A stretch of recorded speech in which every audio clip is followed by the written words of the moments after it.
Hello बच्चों, नमस्कार, good afternoon. क्या हाल चाल है, कैसे हैं आप सभी? आवाज आ रही है आप सभी को?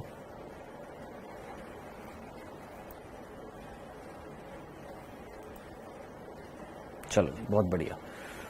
ओके बेटा, हम अध्याय पढ़ रहे थे। हमारा चैप्टर जो चल रहा था वो कौन सा चल रहा था? जैवणु।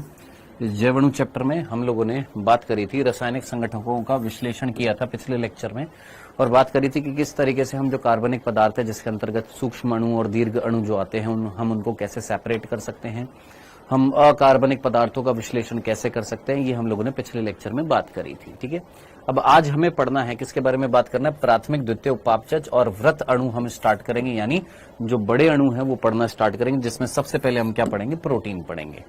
सो बेसिकली हम यहाँ पर अभी प्राथमिक और द्वितीय उपापचय नहीं पढ़ रहे हैं।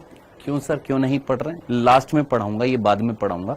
अभी पहले हम सीधा स्टार्ट करेंगे, किसकी बात करेंगे? प्रोटीन की बात करेंगे। प्रोटीन के बारे में यहाँ पर पढ़ना स्टार्ट करेंगे। ये प्राथमिक और द्वितीय उपापचय जो है ये भी शायद आपको समझ में ना आए। मैं आपको पढ़ा भी दूं और मैं आपको बोलूं कि देखो, प्राथमिक उपापचय और द्वितीय उपापचय में बस इतना फर्क है कि प्राथमिक उपापचय वो होते हैं जिनका कोई स्पेसिफिक फंक्शन होता है, जिनका कोई कार्य होता है, जिनके कार्य हमें ज्ञात हैं। जैसे प्रोटीन के कार्य ज्ञात है, कार्बोहाइड्रेट के कार्य ज्ञात है, न्यूक्लियोटाइड के कार्य ज्ञात है, न्यूक्लिक अम्ल के कार्य ज्ञात है ना? तो वो जो होते हैं उनको हम क्या बोलते हैं? प्राथमिक उपापचय बोलते हैं। द्वितीय उपापचय वो होते हैं जो सेकेंडरी मेटाबोलाइट जो होते हैं, उनका कार्य हमें पता नहीं है, जो बस बन रहे हैं। किसके अंदर बन रहे हैं? पादपों में बन रहे हैं, जिनके कार्य हमें पता नहीं है। हाँ, हम उनको यूज में ले सकते हैं, जैसे इत्र होता है, जैसे मसाले होते हैं, जैसे आपके वर्णक होते हैं, कलर वर्णक जो रंग देते हैं, हम उनको यूज में ले लेते हैं। जिनका कोई स्पेसिफिक फंक्शन नहीं है ना, उनको हम क्या बोलते हैं? द्वितीय उपापचय बोलते हैं। हमारी एनसीईआरटी ने भी इतनी बातें बता रखी हैं, लेकिन एग्जैक्टली ऐसे अगर बता दूंगा तो वो समझ में नहीं आएगा। पहले हम प्रोटीन, कार्बोहाइड्रेट, लिपिड, न्यूक्लिक अम्ल पढ़ लेते हैं, फिर ये पढ़ने के बाद फिर आपको याद दिलाऊंगा प्राथमिक उपापचय क्या होता है और द्वितीय उपापचय क्या होते हैं। ठीक है दोस्त, डन।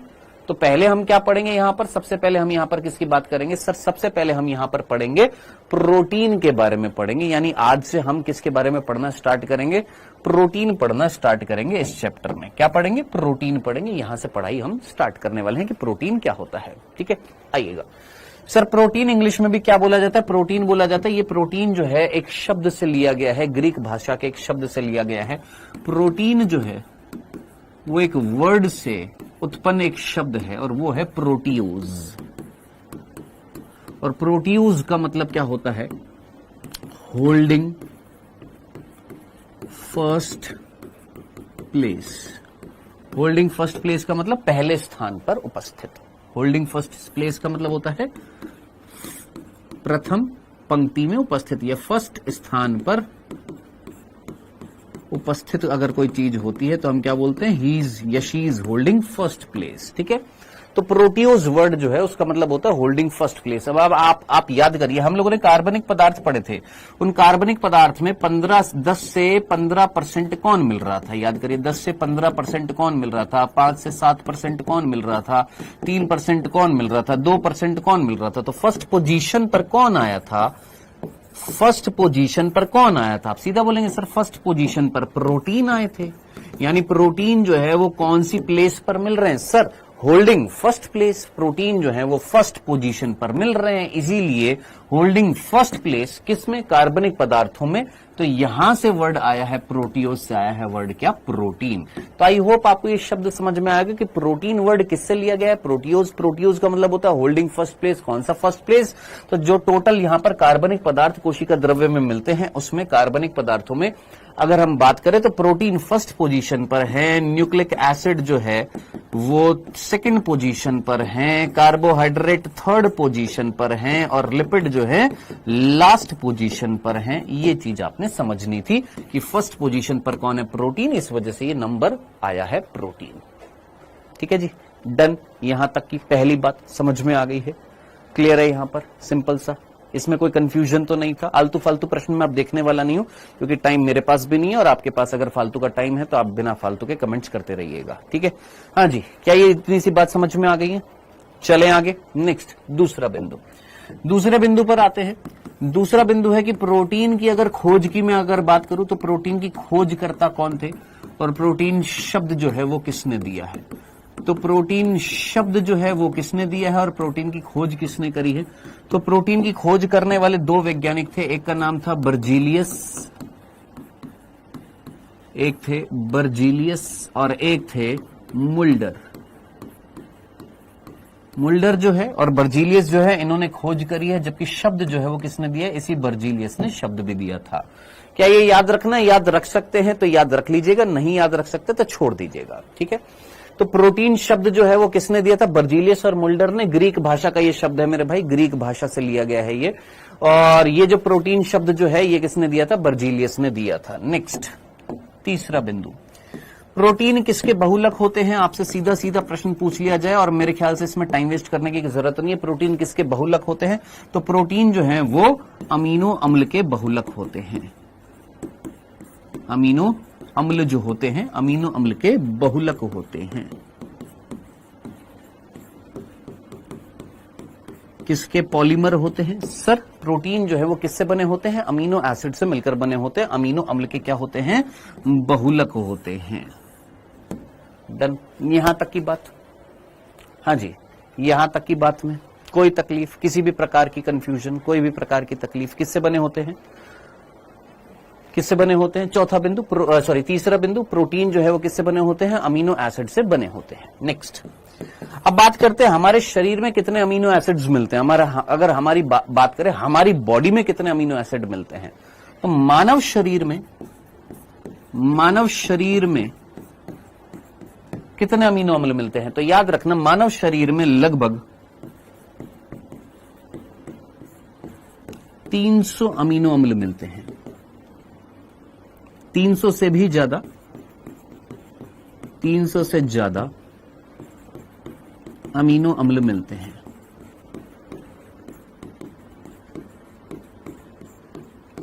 अब बात आ रही है सर 300 से ज्यादा अमीनो अम्ल मिलते हैं, लेकिन जब हम एनसीईआरटी पढ़ते हैं तो हमारी एनसीईआरटी में तो कुछ और लिखा हुआ है। हमारी एनसीईआरटी में आगे जो लिखा हुआ है मैं आगे बताने वाला हूं। क्या? मानव शरीर में लगभग 300 से ज्यादा क्या मिलते हैं? अमीनो अम्ल मिलते हैं। लेकिन इन 300 में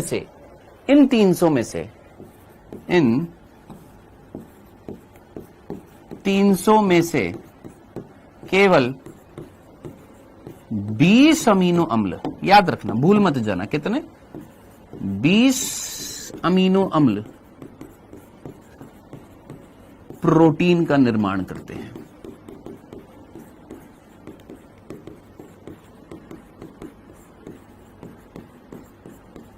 किसका निर्माण करते हैं? प्रोटीन का निर्माण करते हैं। ये चीज याद रखना। क्या? कि मानव शरीर में मिलते कितने हैं? सर मानव शरीर के अंदर, ह्यूमन बॉडी के अंदर 300 से ज्यादा तो अमीनो एसिड पाए जाते हैं। लेकिन क्या सारे के सारे अमीनो एसिड प्रोटीन बनाते हैं? नहीं, उन 300 में से केवल 20 ऐसे हैं, 20 अमीनो एसिड हैं जो प्रोटीन का निर्माण करते हैं। अब आप बोलेंगे सर बाकी 280 क्या कर रहे हैं? फिर बाकी जो हैं उनका क्या हो रहा है? बाकी क्या कर रहे हैं? तो मैं यहां पर लिख देता हूं, इसी चौथे बिंदु में, अलग से बिंदु नहीं लिखना, इसी चौथे बिंदु में आपने लिखना है बाकी बचे हुए जो है उनका एग्जाम्पल लिख रहा हूं, जिसमें से 3 एग्जाम्पल मैं लिख रहा हूं। मैंने एक एग्जाम्पल लिखा, क्या? सिट्रुलिन। मैंने एक एग्जाम्पल लिखा ऑर्निथिन। मैंने एक एग्जाम्पल लिखा गाबा। ये 3 एग्जाम्पल मैंने लिखे हैं। ये कुछ कंपाउंड्स हैं, यौगिक हैं बेटा। सिट्रुलिन है, ऑर्निथिन है, गाबा है। गाबा की फुल फॉर्म जो है, ये आज से 2015 जब नीट का पेपर हुआ था तो गाबा की फुल फॉर्म पूछी जाती थी। अब नहीं पूछी जाती है, उस टाइम पहले पूछी जाती थी। आप विश्वास ना हो, आप देख लीजिएगा, प्रीवियस ईयर क्वेश्चंस में आपको मिल जाएगा गाबा की full form. Gamma amino butyric acid. Gamma amino butyric acid, ये गाबा की फुल फॉर्म है, gamma amino butyric acid. Sir ये क्या है? मैंने बोला ये कंपाउंड है कि यौगिक है। आपने बोला ये क्या है? मैंने कहा ये भी एक कंपाउंड है कि यौगिक है। ये क्या? ये भी एक कंपाउंड है, ये यौगिक है। अब ये तीनों यौगिक जो है ये बने होते हैं अमीनो एसिड से। कौन है ये? ये अमीनो एसिड से बना हुआ, ये अमीनो एसिड से बना हुआ, ये अमीनो एसिड से बना हुआ। लेकिन क्या ये प्रोटीन है? नहीं, ये प्रोटीन नहीं है। तो इनका क्या होता है? ये उत्सर्जित पदार्थ होते हैं, वेस्ट मटेरियल होते हैं, उत्सर्जित पदार्थ होते हैं हमारे अंदर। हमारे मूत्र के द्वारा, यूरिन के द्वारा ये बॉडी से बाहर निकाल दिए जाते हैं। किसके द्वारा? यूरिन के द्वारा ये बाहर निकाल दिए जाते हैं। ये जो होता है, इसको इंग्लिश में एक वर्ड लिख रहा हूं, जरा कनेक्ट करने की कोशिश करना मेरे साथ। न्यूरो इनहिबिटर, कोशिश करना इस वर्ड को समझने की। न्यूरो इनहिबिटर, इनहिबिटर का मतलब क्या होता है? संदमक होता है। संदमक, संदमक का मतलब क्या होता है? जो किसी चीज को रोकता है, संदमित करता है, स्टॉप करता है। वर्ड लिखा हुआ है न्यूरो। आप मुझे बताइए, एक तंत्रिका से दूसरी तंत्रिका में संदेश जाते हैं? हाँ सर, एक तंत्रिका से दूसरी तंत्रिका में क्या जाता है? मैसेज जाता है, जो 9th क्लास में भी हम लोगों ने पढ़ा था। इतना तो कॉमन सेंस लगा सकते हैं कि ये एक तंत्रिका, ये दूसरी तंत्रिका, इस तंत्रिका दूसरी तंत्रिका के बिल्कुल पास में होती है। यहां से कुछ केमिकल निकलते हैं जो इस तंत्रिका के पास जाते हैं और इसको उत्तेजित करते हैं। क्या बोला मैंने? कि ये अगर एक तंत्रिका है, ये दूसरी तंत्रिका है, ये दोनों एक दूसरे के पास पास होती है। यहां से कुछ केमिकल निकलते हैं जो इसके पास जाते हैं, इसको उत्तेजित करते हैं, इसको स्टिमुलेट करते हैं। फिर यहां से वो सिग्नल आगे जाते हैं, यहां से फिर केमिकल निकलते हैं, अगली तंत्रिका पर जाते हैं, फिर इसको स्टिमुलेट करते हैं। तो एक तंत्रिका से दूसरी तंत्रिका में क्या जा रहे हैं? संदेश जा रहे हैं। अब मैंने बोला यहां पर इस तंत्रिका से दूसरी तंत्रिका, मान लो ये एक ए तंत्रिका है, ये एक बी तंत्रिका है, ये एक सी तंत्रिका, समझना। ये एक ए तंत्रिका है, बी तंत्रिका है, सी तंत्रिका है। यहां से कुछ केमिकल्स निकले जो बी के पास गए, यहां से कुछ केमिकल्स निकले जो सी के पास गए। अब ये जो केमिकल्स जो यहां पर निकलते हैं, इनको हम बोलते हैं न्यूरो ट्रांसमीटर। क्या बोलते हैं? न्यूरो ट्रांसमीटर बोलते हैं। तंत्रिकीय प्रेषक कहा जाता है, न्यूरो ट्रांसमीटर कहा जाता है। अब ये न्यूरो ट्रांसमीटर जो होते हैं जनाब, ये दो प्रकार के होते हैं। अगर आपने पहले कभी पढ़ा है, सुना हुआ है तो क्या? एक होते हैं क्या? न्यूरो स्टिमुलेटर, और एक होते हैं न्यूरो इनहिबिटर। एक होते हैं न्यूरो स्टिमुलेटर और एक होते हैं न्यूरो इनहिबिटर। अब थोड़ा सा कॉमन सेंस लगाइएगा, समझने की कोशिश करिएगा। इस तंत्रिका से दूसरी तंत्रिका में संदेश भेजना है, तो अगर यहां से दूसरी तंत्रिका में अगर संदेश भेजना है तो कौन से न्यूरोट्रांसमीटर की जरूरत है? कौन से केमिकल की जरूरत है जो स्टिमुलेट करेगा या इनहिबिट करेगा? थोड़ा सा कॉमन सेंस लगाइए। एक तंत्रिका उत्प्रेरक है, एक तंत्रिका संदमक है। मुझे इस तंत्रिका से दूसरी तंत्रिका में संदेश को भेजना है, तो कौन से केमिकल की जरूरत होगी? न्यूरो स्टिमुलेटर की जरूरत होगी कि न्यूरो इनहिबिटर की जरूरत होगी? थोड़ा सा दिमाग लगाइए, जल्दी से दिमाग लगाइए। सर न्यूरो जंक्शन क्या होता है? ये तंत्रिका और इस तंत्रिका की जगह जहां पर ये दोनों एक दूसरे के संपर्क में होते हैं, उस जगह को क्या बोलते हैं? न्यूरो जंक्शन बोलते हैं, न्यूरोनल जंक्शन बोलते हैं। हाँ जी, किसकी जरूरत होगी? सर स्टिमुलेटर की जरूरत होगी। इस तंत्रिका से इस तंत्रिका में संदेश भेजने के लिए न्यूरो स्टिमुलेटर की जरूरत होगी। अब मुझे बताइए, मैंने मान लो एक बालक है, उसके चांटा लगा दिया खींच के, जैसे ही गाल पर एक चांटा लगा तो चांटा जैसे त्वचा पर पड़ा, त्वचा पर, इस त्वचा के नीचे जो तंत्रिकाएं हैं वो संदेश लेकर गई मस्तिष्क के पास कि हां भैया चांटा लगा है। यानी इस तंत्रिका से दूसरी तंत्रिका में संदेश गया। कौन से केमिकल गए? न्यूरो स्टिमुलेटर गए। हां सर। अब जरा सोचिए, वो जो चांटे का संदेश है क्या पूरा दिन जाता रहेगा? सोचो, वो जो संदेश जो गया है क्या वो पूरा दिन चांटे का संदेश जाता रहेगा? जाता रहेगा, जाता रहेगा, जाता रहेगा क्या? नहीं ना, रुकेगा ना। तो वो संदेश को फिर बाद में रोका भी तो जाएगा, तो वो रोकने का काम कौन करेगा? न्यूरो इनहिबिटर करेगा कि नहीं करेगा? करेगा ना। तो न्यूरो स्टिमुलेटर और न्यूरो इनहिबिटर दोनों काम करते हैं। एक तंत्रिका से दूसरी तंत्रिका में संदेश को पहुंचाने का काम करते हैं न्यूरो स्टिमुलेटर, एक तंत्रिका से दूसरी तंत्रिका के बीच में संदेश को रोकने का काम करते हैं न्यूरो इनहिबिटर। तो मेरे भाई, ये जो गाबा जो है ना, ये एक न्यूरो इनहिबिटर है। ये एक तंत्रिकीय संदमक होता है। ये तंत्रिका उत्प्रेरक नहीं होता, ये तंत्रिका संदमक होता है, केमिकल होता है।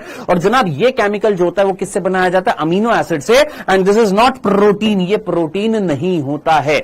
बनता किससे? अमीनो एसिड से। ये क्या है? एक प्रकार का अमीनो एसिड होता है, एक प्रकार का अमीनो एसिड ही है, अमीनो एसिड से बनता है, लेकिन ये प्रोटीन नहीं है। तो जो चीज समझनी थी उस पर फोकस करना, आलतू फालतू चीज पर अभी फोकस मत करना, नर्वस सिस्टम पर मत पहुंच जाना। नर्वस सिस्टम पूरा चैप्टर पढ़ेंगे। अभी जो चीज समझने लायक थी वो केवल इतनी सी थी कि हमारे बॉडी में 300 से ज्यादा अमीनो एसिड है, जिसमें से केवल 20 अमीनो एसिड प्रोटीन बनाते हैं, बाकी क्या करते हैं? बाकी दूसरे केमिकल्स बनाते हैं, जैसे सिट्रुलिन बनाया, ऑर्निथिन बनाया, गाबा बनाया। जनाब ये जो है ये प्रोटीन नहीं है, ये नॉन प्रोटीन है, लेकिन किससे बने होते हैं? अमीनो एसिड से बने होते हैं। ये चीज आपने समझनी थी। डन? यहां तक की बात क्लियर है?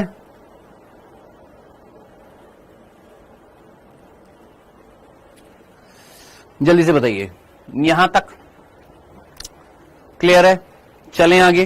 कितने बिंदु हो गए हैं? 4 बिंदु। आगे बढ़ते हैं, 5वें बिंदु की तरफ बढ़ते हैं। 5वां बिंदु, अब मैंने आपसे बोला, जल्दी से मुझे बताइएगा, मैंने बोला यार ये एक संरचना है, दिख रही है आपको? हाँ जी, एक और, एक और, एक और, एक और, एक और, ये लो जनाब, ठीक है जी। एक ये संरचना देखो, एक ये है, एक ये है, एक ये है, एक ये है,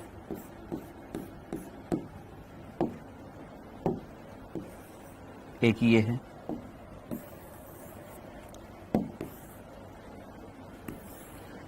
हाँ जी, कोई भी बालक देखकर मुझे बस इतनी सी बात बता दीजिएगा, जस्ट समझाना था मुझे, इनमें से कौन सी संरचना जिसको मैं समबहुलक बोलूं और कौन सी संरचना जिसको मैं विषम बहुलक बोलूं।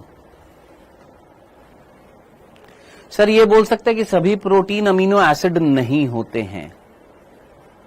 अच्छा, ये बोल सकते हैं कि सभी प्रोटीन अमीनो एसिड से बने होते हैं बट सभी अमीनो एसिड प्रोटीन नहीं बनाते। वेल डन, बिल्कुल बोल सकते हैं कि जितने भी प्रोटीन है वो किससे बने होते हैं? अमीनो एसिड से, लेकिन सारे के सारे अमीनो एसिड जो है वो प्रोटीन नहीं बनाते। बिल्कुल बोल सकते हैं दोस्त। हाँ जी, बताइए इनमें से कौन सा है? सर ये वाला जो है, ये वाला फर्स्ट वाली जो कंडीशन है, इसको मैं समबहुलक बोल सकता हूं, समबहुलक बोल सकता हूं। और ये वाली जो कंडीशन है इसको मैं विषम बहुलक बोल सकता हूं। इतना सा कंसेप्ट समझ सकते हैं, या इसको भी समझने में दिक्कत हो रही है? इतनी सी बात समझ में आती है। ऊपर वाला जो है उसमें जितने ये जो बहुलक जो है, ये जो पॉलीमर जो है, इसकी सारी की सारी इकाई कैसी है? सारी की सारी समान है। हाँ जी, लेकिन नीचे वाला जो है इसकी सारी की सारी इकाई समान है क्या? नहीं है। तो इसको हम क्या बोलेंगे? विषम बहुलक बोलेंगे। इसको हम क्या बोलेंगे? समबहुलक बोलेंगे। अगर आपको इतनी सी बात समझ में आ गई है दोस्त, तो मुझे बस इतना सा समझाना था कि प्रोटीन जो होते हैं वो कभी भी समबहुलक नहीं होते हैं। क्या सर? प्रोटीन जो होते हैं, प्रोटीन, भूल मत जाना, प्रोटीन हमेशा कैसे मिलेंगे? विषम बहुलक मिलते हैं।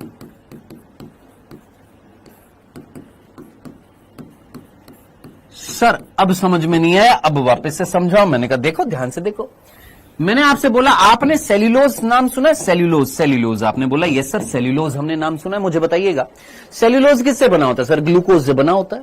लगभग 6 से 11,000 ग्लूकोज मिलकर क्या बनाते हैं? सेल्यूलोज बनाते हैं, एक सेल्यूलोज। ये सोचो, ये ग्लूकोज है, ग्लूकोज है, ग्लूकोज है, ग्लूकोज है, ऐसे कई sir, glucose glucose glucose glucose glucose glucose glucose मिलकर क्या बना रहे? सेल्यूलोज बना रहे। तो कई सारे ग्लूकोज मिलकर अगर सेल्यूलोज बना रहे हैं, तो सेल्यूलोज क्या होता है? एक पॉलीसेकेराइड होता है, एक प्रकार का कार्बोहाइड्रेट होता है। तो जरा सोचिए कि कार्बोहाइड्रेट समबहुलक हो सकता है? बिल्कुल हो सकता है। लेकिन मैं आपसे बोलूं, आपने अगर कोई अमीनो एसिड, अगर आपको कोई नाम हो, अगर आपको कोई अमीनो एसिड का नाम पता हो, जैसे कोई अमीनो एसिड नाम सुना है आपने? जैसे कोई प्रोलीन, सिस्टीन, मिथियोनिन, टायरोसिन, ऐसे कुछ नाम सुना है किसी अमीनो एसिड का? अगर आपने नाम सुना हो तो अगर मैं आपसे बोलूं कि मान लो एक अमीनो एसिड है जिसका नाम है क्या? Glycine. Glycine glycine glycine glycine glycine, ऐसा कभी भी नहीं मिलेगा। यानी प्रोटीन जो है वो कभी भी समबहुलक नहीं होते हैं, हमेशा कैसे होते हैं? विषम बहुलक होते हैं। कभी भी ऐसा नहीं होएगा कि glycine glycine glycine glycine glycine glycine मिलकर क्या बना दे? एक समबहुलक बना दे। कभी भी प्रोटीन समबहुलक नहीं होते। प्रोटीन हमेशा कैसे होंगे? विषम बहुलक होंगे, कि ग्लाइसिन मिल गया, एलानिन मिल गया, हिस्टिडीन मिल गया, टायरोसिन मिल गया, लाइसिन मिल गया, आर्जिनिन मिल गया। इस तरीके से क्या बनते हैं? कई अलग अलग प्रकार के अमीनो एसिड मिलकर क्या बनाते हैं? प्रोटीन बनाते हैं। क्या इतना सा कंसेप्ट आपको समझ में आ गया? क्या ये 5वां बिंदु आपको समझ में आ गया कि प्रोटीन हमेशा विषम बहुलक होते हैं? विषम बहुलक होते हैं, प्रोटीन हमेशा विषम बहुलक होते हैं, समबहुलक नहीं मिलते हैं। प्रोटीन जो है वो समबहुलक नहीं होते हैं, याद रखना है। बताइए जनाब, यहां तक की बात में कोई तकलीफ, कोई कंफ्यूजन? सिंपल सा ये 5वां बिंदु। 6ठे बिंदु की तरफ बढ़ते हैं। ठीक है, इतना सा लिख सकते हैं, प्रोटीन हमेशा विषम बहुलक होते हैं, सम बहुलक नहीं होते हैं, यानी प्रोटीन जो है वो अलग अलग प्रकार के अमीनो एसिड से मिलकर बने होते हैं। एक बालक कह रहा है यस ब्रो।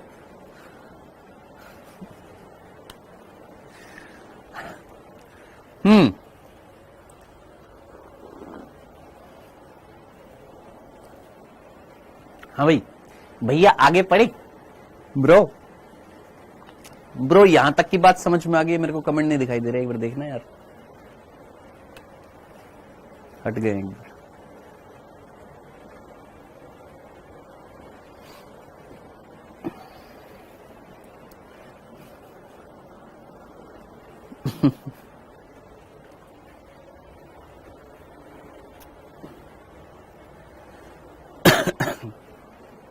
आगे सर वीडियो क्वालिटी पर काम कीजिए। आज वीडियो क्वालिटी पर काम करेंगे बेटा, हम बैठ के वीडियो क्वालिटी पर काम किया जाएगा बेटा।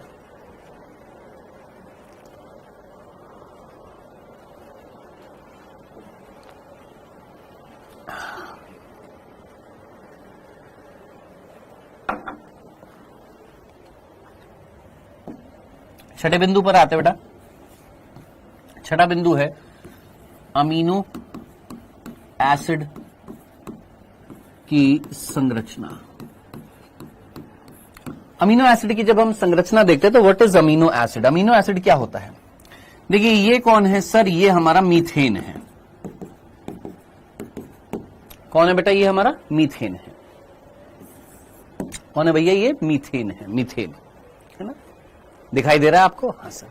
अब इस मीथेन में ध्यान से देखना, इस मीथेन में हमने ये जो हाइड्रोजन जो थी, इस हाइड्रोजन को यूं का यूं रख दिया। ये वाली हाइड्रोजन को यूं का यूं रख दिया, इस वाली हाइड्रोजन को। ठीक है,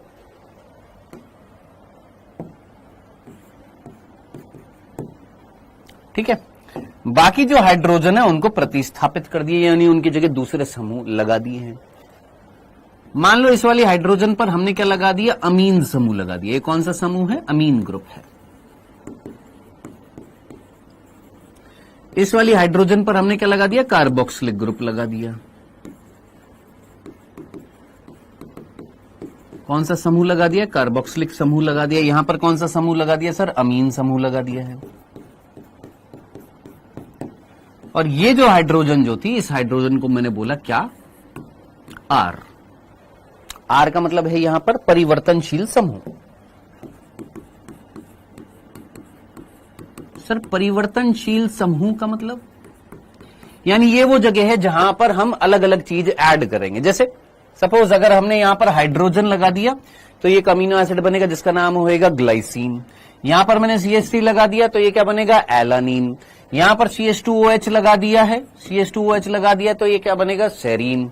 ठीक है, तो कुल मिलाकर ये वो जगह है जहां पर परिवर्तन होंगे, जहां पर चेंजेस होंगे और अलग अलग प्रकार के क्या बनेंगे? आपके अमीनो एसिड बनेंगे। इतनी सी बात समझ में आई है?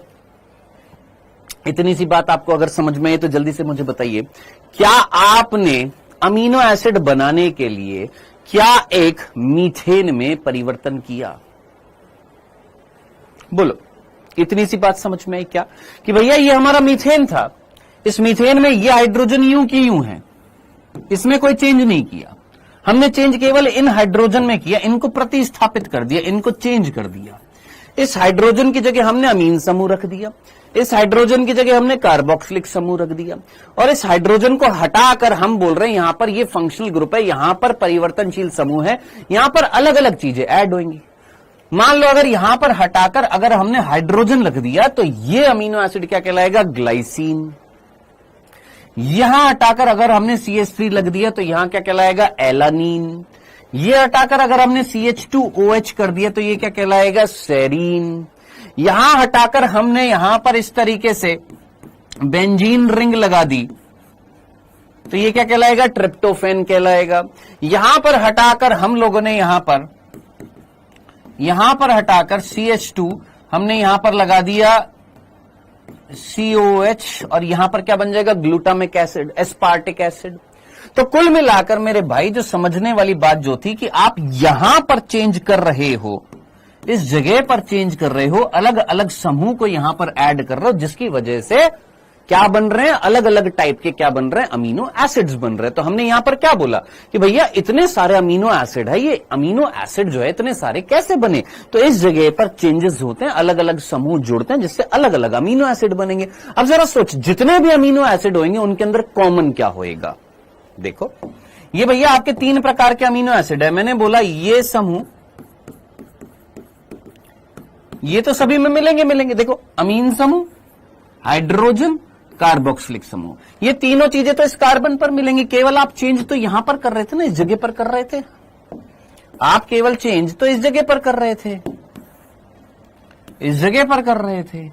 मैंने बोला अगर आपने सिंपली यहां पर हाइड्रोजन रख दिया या CH3 रख दिया, मिथाइल समूह रख दिया, या CH2H रख दिया है, ठीक है, तो ये 3 प्रकार के अलग अलग क्या है, अमीनो एसिड है। इस अमीनो एसिड का नाम क्या है, ग्लाइसिन, इसका नाम क्या है, एलानीन, और इसका नाम क्या है, सेरीन।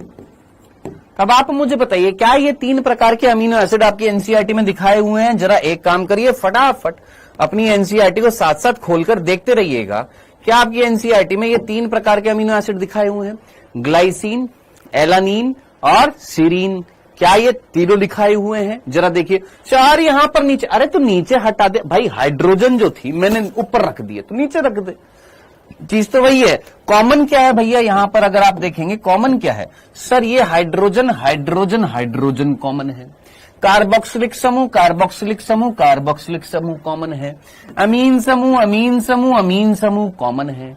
चेंज कहां पर कर रहे थे, इस फंक्शनल पोर्शन पर ना, इस परिवर्तनशील समूह में कर रहे थे। यहां पर आपने हाइड्रोजन रख दिया, ग्लाइसिन, CH3 रख दिया, एलानीन, CH2H रख दिया, सेरीन, ठीक है। तो क्या ये नाम याद रखने, 101% ये नाम याद रखने, इन तीनों के नाम याद रखने, इन तीनों की स्ट्रक्चर याद रखनी है। बावले थोड़े ना जो एनसीईआरटी वाले दे रहे हैं, और बावले थोड़े ना जो हम यहां पर लिख रहे हैं और बना रहे हैं और पढ़ रहे हैं। बोल रहा ये याद रखने, अरे बिल्कुल याद रखने मेरे भाई। कौन था ये, शुभम कुर्मी,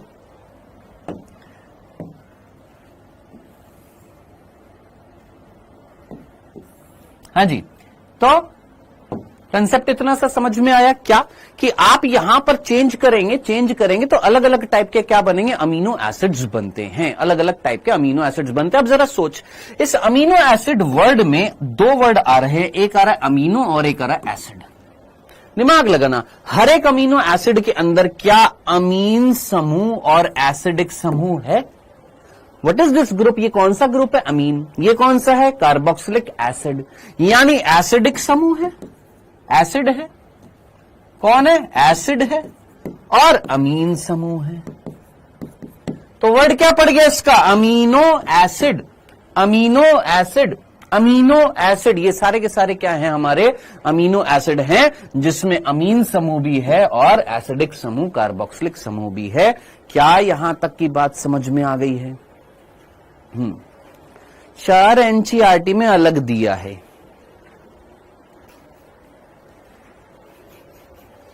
बांगुड़ी कह रही है सर आपने यहां नीचे हाइड्रोजन की जगह हमारी एनसीईआरटी में ऊपर हाइड्रोजन कर दिया, इधर अमीन समूह कर दिया, इधर अमीन समूह कर दिया। बेटा ऐसे याद रख ले या वैसे याद रख ले, ओरिएंटेशन से फर्क नहीं पड़ेगा, मीनिंग जो समझना था वो ये समझना था, एक अमीन समूह है और एक कार्बोक्सिलिक समूह है, एक हाइड्रोजन है और एक परिवर्तनशील समूह है। जो परिवर्तनशील समूह है वहां पर चेंजेस करेंगे, वहां पर परिवर्तन करेंगे, जिससे अलग अलग टाइप के क्या बनेंगे, अमीनो एसिड बनेंगे। क्या इतनी सी बात क्लियर। चले आगे, ये हमारा छठा बिंदु था जिसमें हमने अमीनो एसिड की इतनी सी संरचना देखिए, खत्म खल्लास। बताइए जनाब, यहां तक की बात। चलें आगे, 7वें बिंदु पर बढ़ते हैं। 7वां बिंदु, अब आप मुझे बताएंगे उस कार्बन को क्या कहा जाता है जिस कार्बन पर एक अम्लीय समूह पाया जाता है और एक क्षारीय समूह पाया जाता है। बताओ ऐसे कार्बन को क्या कहा जाता है जिस पर अम्लीय समूह पाया जाता है और क्षारीय समूह पाया जाता है।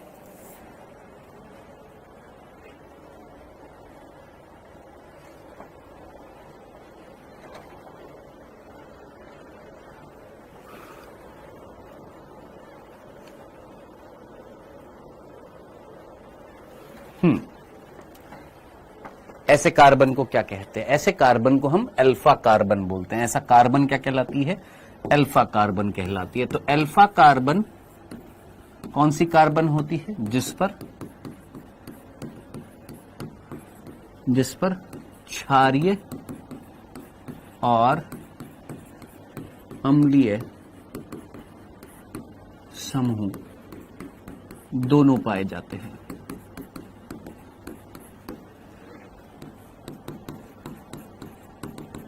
जिस पर दोनों क्षारीय और अम्लीय समूह पाया जाता है उसको हम क्या बोलते हैं? अल्फा कार्बन बोलते हैं। ठीक है, तो ये हमारी कौन सी कार्बन है सर? ये हमारी अल्फा कार्बन है। अब जरा सोचिए, ये अल्फा कार्बन पर अम्लीय समूह भी है, क्षारीय समूह भी है। अब इस पर हमने हाइड्रोजन भी रखी हुई है और यहां पर एक फंक्शनल ग्रुप या रिएक्टिव ग्रुप या आपका परिवर्तनशील समूह था जिसमें अलग अलग परिवर्तनों से अलग अलग अमीनो एसिड बन रहे। अब इस यौगिक को क्या कहा जाएगा?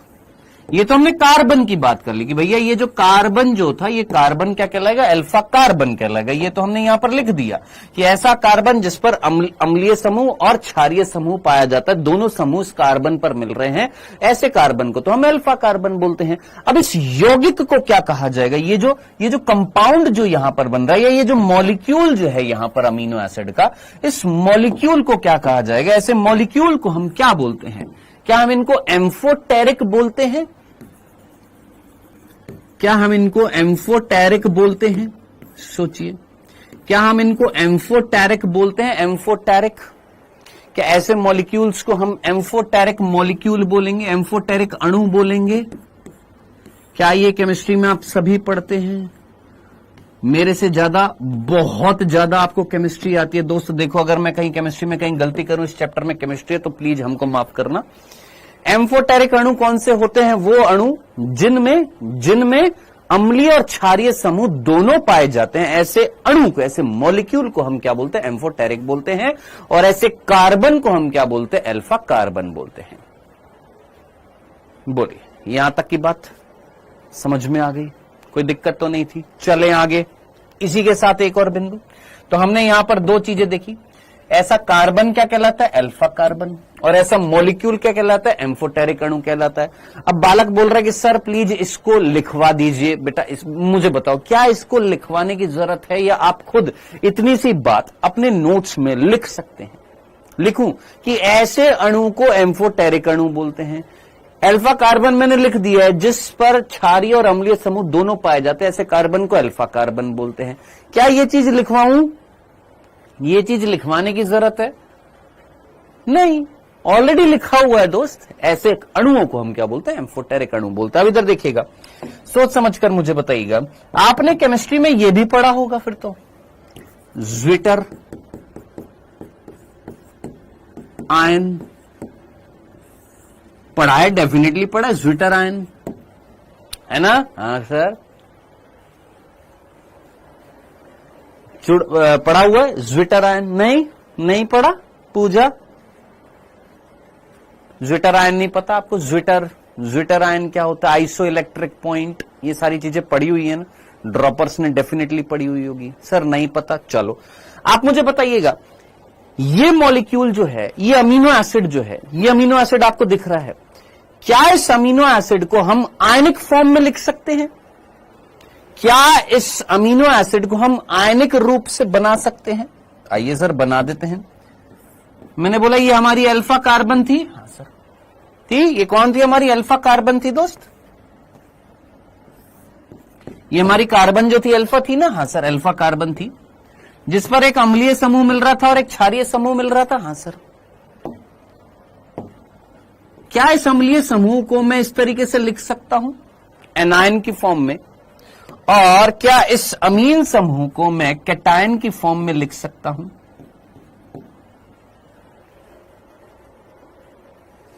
बताओ, इतनी सी बात बताओ, क्या इस अमीन समूह को मैं कैटायनिक फॉर्म में लिख सकता हूं, धनायन के रूप में?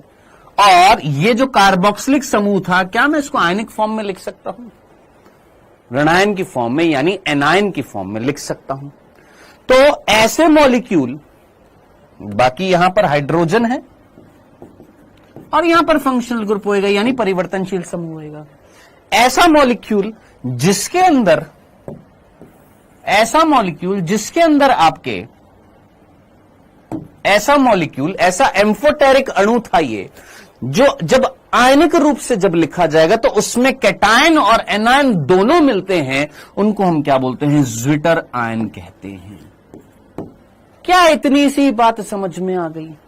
क्या इसमें कोई तकलीफ थी? देखो, मैं केमिस्ट्री नहीं पढ़ा रहा हूं, ये सिंपल बायो में या बिल्कुल 9th क्लास की जो केमिस्ट्री जो होती है वो चीज मैंने आपको बोली है, जो 9th क्लास में। बाकी नीट की आप प्रिपरेशन कर रहे हैं यार, मेरे से ज्यादा तो अच्छी केमिस्ट्री आपको आती होगी। ज्विटर आयन के बारे में आप पढ़ेंगे, सर आपको पढ़ाएंगे। जितना मुझे पता है, ज्विटर आयन वो होते हैं ऐसे मॉलिक्यूल जब आयनिक फॉर्म में लिखे जाते हैं तो उस मॉलिक्यूल में आपका कैटायन और एनायन दोनों होते हैं, उनको हम क्या बोलते हैं? सर ज्विटर आयन बोलते हैं। हाँ जी, क्लियर है यहां तक की बात? इसमें कोई तकलीफ?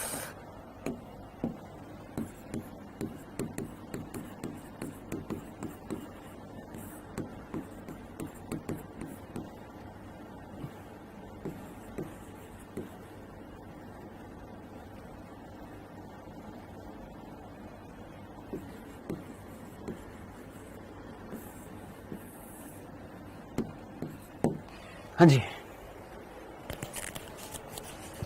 हाँ जी मनीष कुमार, बिल्कुल। जिसपे पॉजिटिव और नेगेटिव चार्ज होएगा उसको हम क्या बोलेंगे? ज्विटर आयन बोल देंगे। अरे अमोनियम आयन थोड़ी ना है भोंदूलाल, अमीन समूह है। दिव्यांशु खुशबा, इतनी तो हमको भी आती है यार केमिस्ट्री यार, है?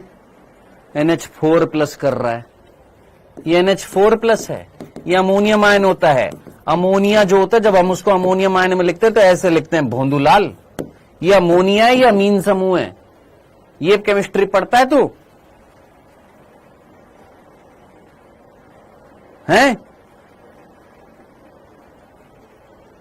9th क्लास में ये चीज आ जाती है। This is ammonia, this is amine समूह, अमीन ग्रुप है ये। और अमोनिया को जब आयनिक फॉर्म में लिखते हैं तो ये लिखते हैं अमोनियम आयन, NH4+। अरे बांगड़ू, क्या पढ़ेगा केमिस्ट्री?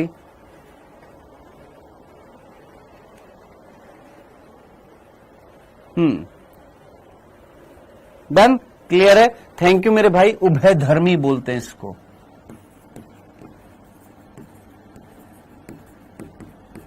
उभयधर्मी। चलिए जी, यहां तक की बात।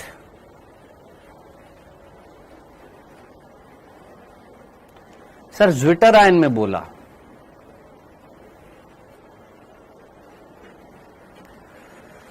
हाँ भाई, यहां तक की बात। जल्दी से मुझे बताइए, पढ़ने वाले बच्चे, नहीं तो नहीं पढ़ने वाले बच्चे जो है फालतू में स्पैम करते हैं। फटाफट मुझे बताइए, यहां तक की बात आपको समझ में आ गई है?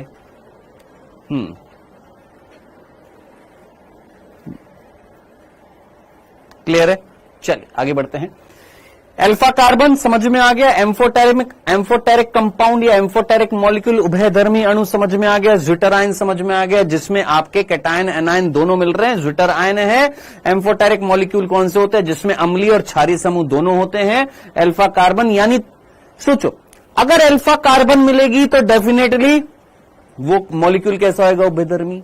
तो डेफिनेटली अगर वो आयनिक रूप में मिलेगा तो क्या होगा? Zwitter ion. यानी तीनों चीजें आपस में इंटरलिंक्ड है या नहीं है? दिमाग लगाओ। अगर अल्फा कार्बन मिला, इट मींस उस पर क्षारीय और अम्लीय समूह दोनों है। इट मींस वो डेफिनेटली कौन होएगा?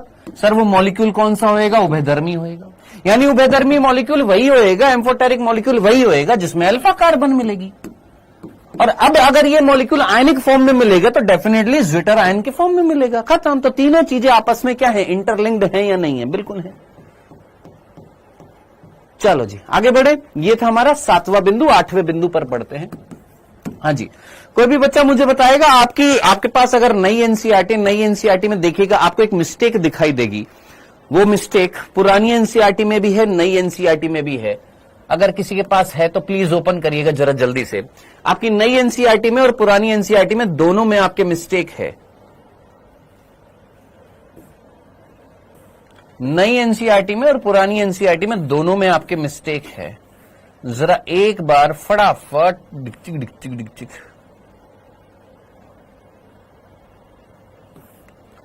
हाँ ये रहा। पेज नंबर 106 है नई एनसीईआरटी पर, पेज नंबर 106 है नई एनसीईआरटी पर, जहां पर देखिएगा 21 प्रकार के होते हैं, यहां पर कहीं लिखा हुआ है, क्या लिखा हुआ है? आर समूह की प्रकृति के आधार पर, आर मैंने आपको बताया था परिवर्तनशील समूह, उसकी प्रकृति के आधार पर अमीनो अम्ल अनेक प्रकार के होते हैं, अनेक प्रकार के होते हैं। कितने प्रकार के हैं यहां पर? 21 प्रकार के होते हैं जो प्रोटीन का निर्माण करते हैं, ऐसा लिखा हुआ 21 लिखा हुआ 21, जिसमें से 21 में से 3 दिखाए हुए थे, ग्लाइसिन, एलानिन, सेरीन।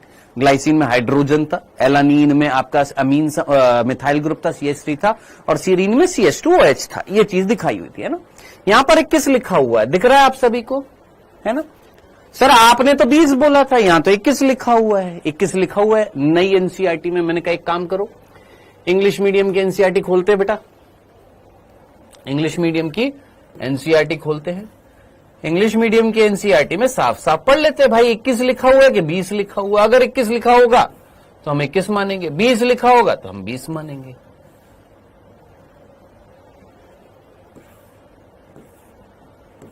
छोटा करते हैं, खुल जा सिम सिम।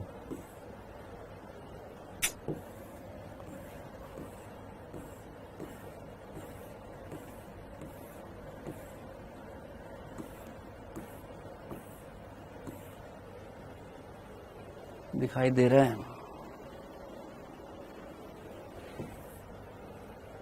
यहां दिखाई दे रहा है क्या? हाँ, इसको बड़ा कर देते हैं।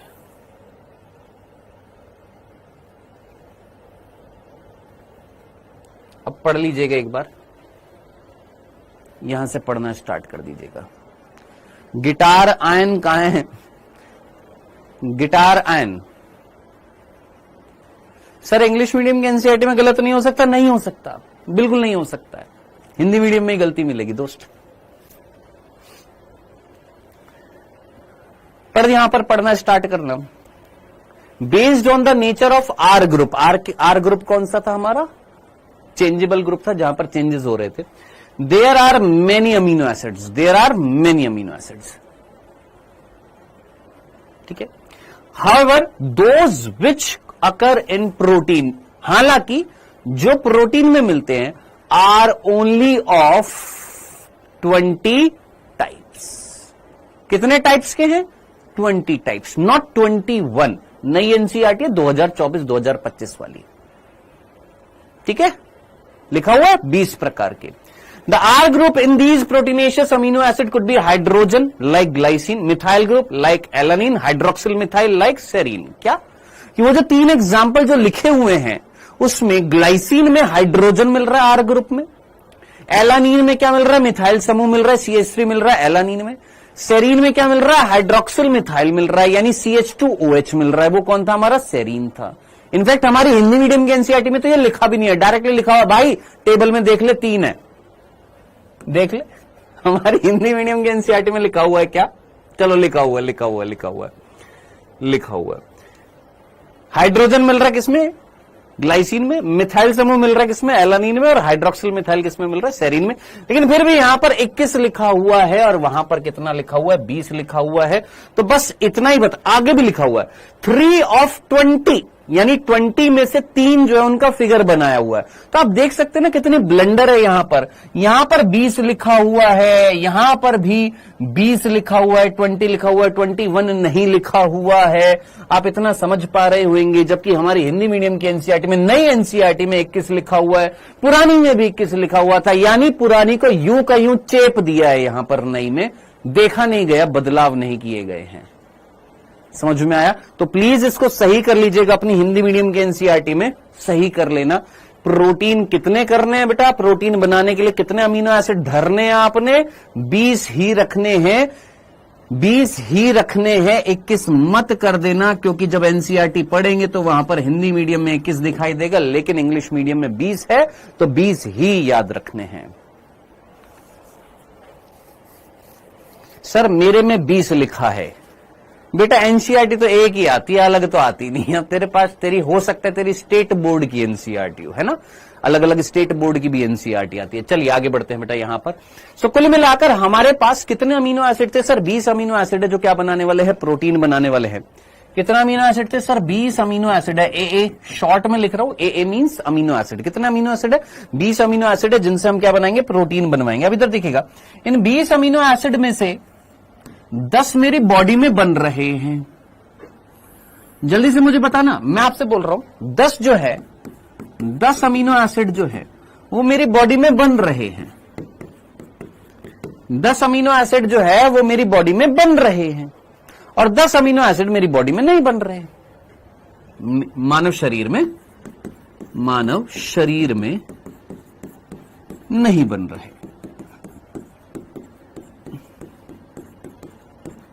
और 10 जो है वो मानव शरीर में बन रहे हैं। 10 जो है वो मानव शरीर में बन रहे हैं। अब आप मुझे बताइएगा, जो मानव शरीर में नहीं बन रहे, हाँ जी बताइए फटाफट, जो मानव शरीर में नहीं बन रहे, मेरे बॉडी में नहीं बन रहे हैं, क्या मुझे उनकी आवश्यकता है या अनावश्यकता है? जल्दी से मुझे बताना। ये वाली कंडीशन बताना।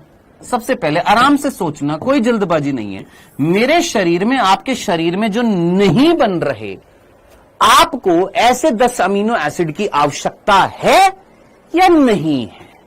सोचो, ऐसे अमीनो एसिड को हम आवश्यक बोलेंगे या अनावश्यक बोलेंगे? असेंशियल बोलेंगे, नॉन असेंशियल बोलेंगे? सोचना, आवश्यक बोलेंगे या अनावश्यक बोलेंगे? आवश्यक या अनावश्यक? आ जाना चाहिए आप सभी का आंसर। अब ऐसी बात है यार, मेरी बॉडी में, आपकी बॉडी में नहीं बन रहे हैं। जब नहीं बनेगी, ये चीज नहीं बनेगी, और मेरे को तो प्रोटीन बनाने, भाई साहब क्या बनाना है इनसे? प्रोटीन बनाना है मेरे को। तो इनसे क्या बनाना है? प्रोटीन बनाना है। मेरी बॉडी में 10 अमीनो एसिड नहीं बन रहे तो उनकी जरूरत है। जो मानव शरीर में नहीं बन रहे उनकी जरूरत है, यानी उनकी आवश्यकता है। तो ऐसो को हम क्या बोलेंगे सर? आवश्यक अमीनो अम्ल बोलेंगे। और जिनकी जरूरत नहीं है, जो हमारी बॉडी में बन रहे हैं, उनको हम क्या बोलेंगे? अनावश्यक बोलेंगे। सर अंग्रेजी में इनको क्या बोलेंगे? असेंशियल अमीनो एसिड बोलेंगे। Essential amino acid. इनको हम क्या बोलेंगे? नॉन असेंशियल अमीनो एसिड बोलेंगे। बताइए, इतनी सी बात समझ में आ गई है? क्या इतनी सी बात में कोई कंफ्यूजन है? जल्दी से मुझे बताइएगा। इतनी सी बात समझ में आ गई? बार बार पूछता रहूंगा, इतनी सी बात समझ में आ गई है? बिना फालतू के प्रश्न मत पूछना, इलॉजिकल प्रश्न मत पूछना। अभी जो चीज पढ़ा रहा हूं बस उतनी बात समझ में आ गई है या नहीं आ गई है? कि 10 जो थे, जो हमारे शरीर में नहीं बन रहे, उनकी हमें आवश्यकता है। 10 जो हमारे शरीर में बन रहे, उनकी आवश्यकता नहीं है। क्यों? क्योंकि बन रहे हमारे शरीर में। अब आपका प्रश्न होएगा कि सर जो नहीं बन रहे हैं वो कैसे लेंगे, और जो बन रहे हैं वो हमारे अंदर कहां बन रहे हैं, है ना? तो जो हमारे अंदर जो बन रहे हैं वो कहां पर बन रहे हैं? तो याद रखना, ये हमारे यकृत में बनते हैं। यकृत यानी लीवर में।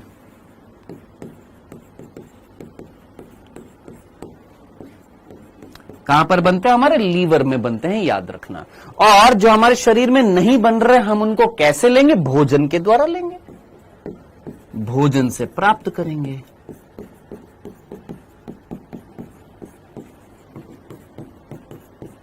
सिंपल सा फंडा समझ में आ गया। 10 ऐसे अमीनो एसिड हैं जो हमारे शरीर में नहीं बन रहे हैं, जिनकी हमें आवश्यकता है, तो हम उन्हें कहां से प्राप्त करेंगे सर? भोजन से प्राप्त करेंगे। 10 ऐसे अमीनो एसिड जिनकी हमें आवश्यकता नहीं है क्योंकि हमारे शरीर में बन रहे हैं। कहां बन रहे हैं जनाब? हमारे लीवर में बनते हैं, हमारे लीवर में बनते हैं। यहां तक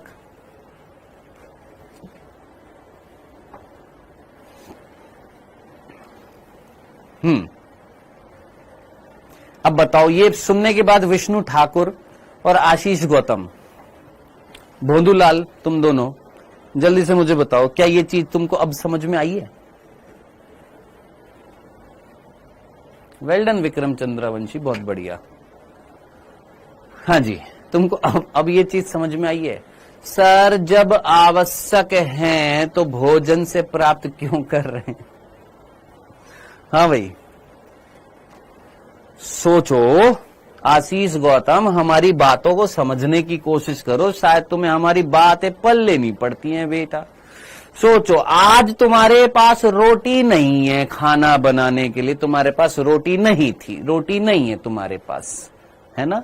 रोटी तुम्हारे पास नहीं है, नहीं है रोटी, तो क्या तुम्हें रोटी की आवश्यकता है या नहीं आवश्यकता?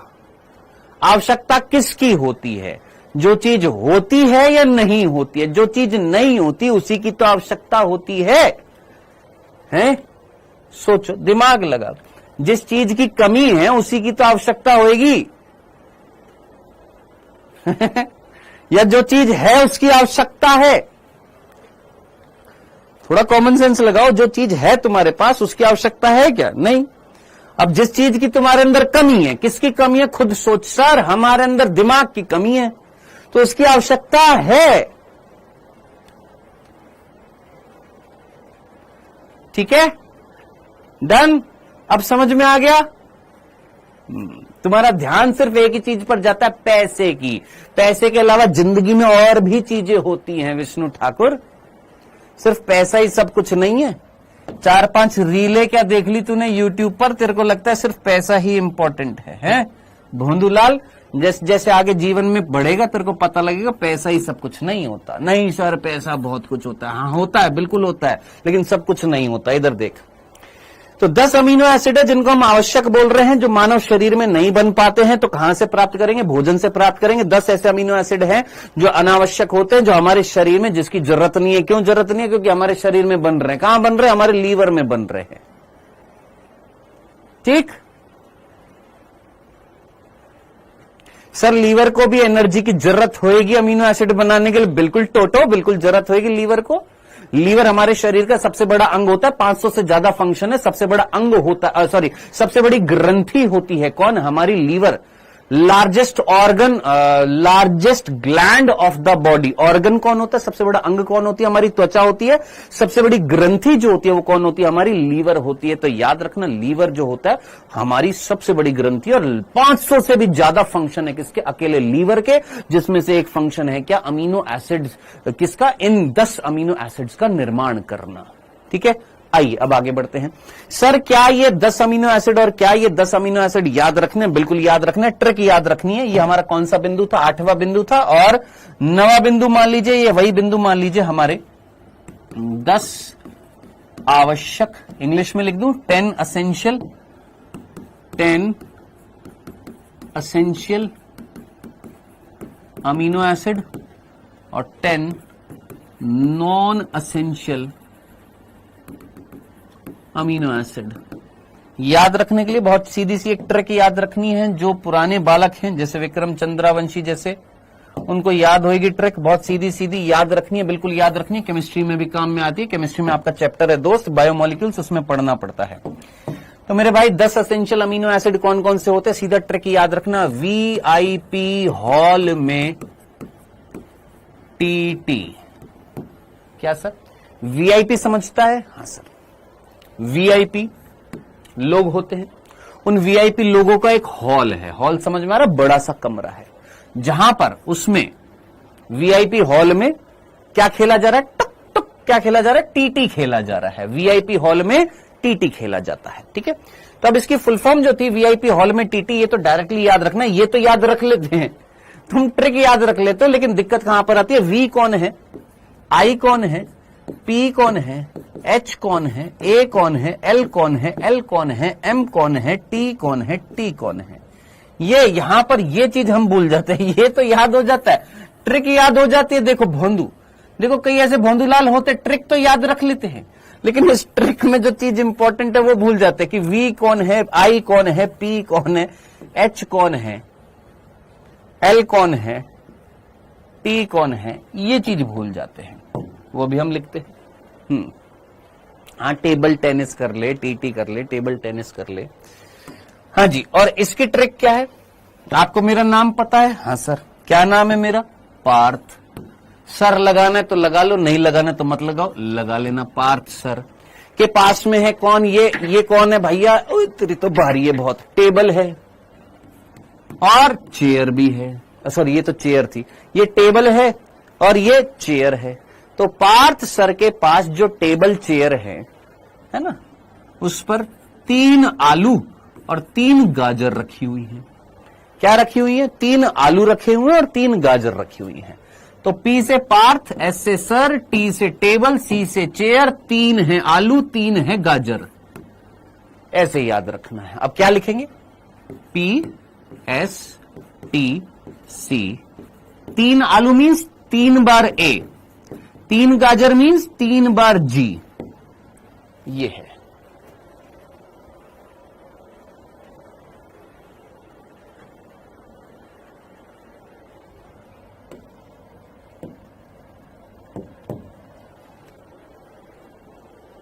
चलो जी, वी कौन है? वेलिन,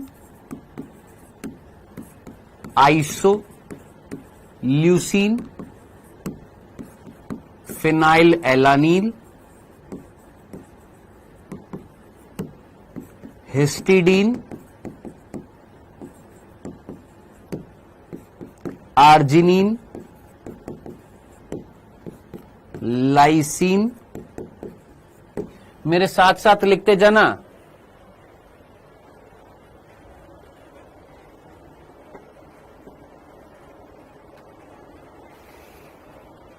देखो, आप अपनी ट्रिक बना सकते हो किसी भी तरीके से।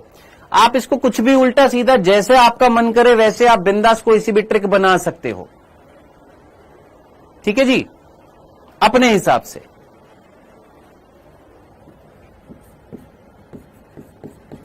ल्यूसीन, मिथियोनिन,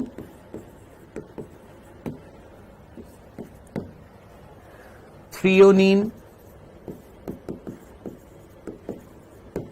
और ट्रिप्टोफैन। ये हमारे कौन से हैं? याद रखना, भूल मत जाना। ये हमारे 10 एसेंशियल अमीनो एसिड हैं जिनकी हमें जरूरत है।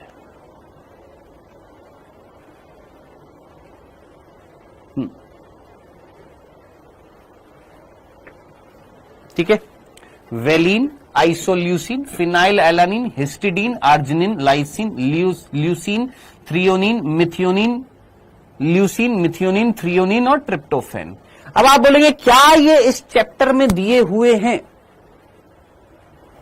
आप पूछेंगे ना, क्या ये सर इस चैप्टर में दिए हुए हैं? क्या ये नाम हमारे इस चैप्टर में दिए हुए हैं? किसी भी बच्चे को अगर पता हो, क्या ये नाम हमारे चैप्टर में दिए हुए हैं? क्या ये नाम हमारे इस चैप्टर में दिए हुए हैं? देखिए, डेफिनेटली जो ड्रॉपर्स होंगे वो चीज समझ गए होंगे मेरा इशारा किधर की तरफ है। क्या ये नाम हमारे इस चैप्टर में दिए हुए हैं? इस चैप्टर में, ये जो चैप्टर हम पढ़ रहे हैं इसमें दिए हुए हैं।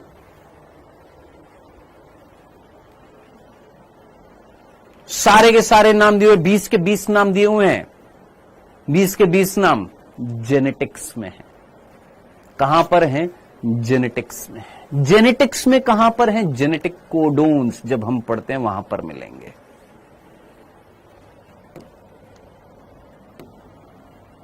ठीक है जी, जब हम क्या पढ़ेंगे? जेनेटिक कोडोन्स, यानी आनुवांशिक कूट जब पढ़ेंगे तो वहां पर आएगा जेनेटिक्स में। तो प्रोलीन,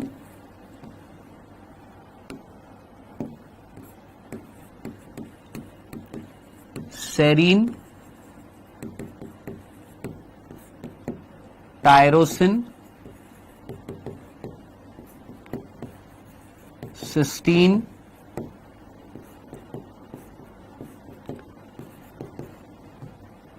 एलानीन,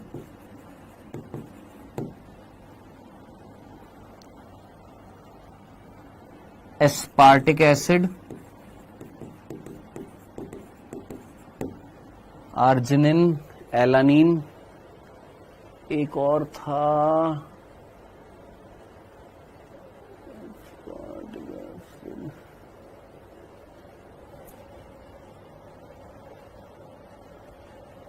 एस्पार्जिन।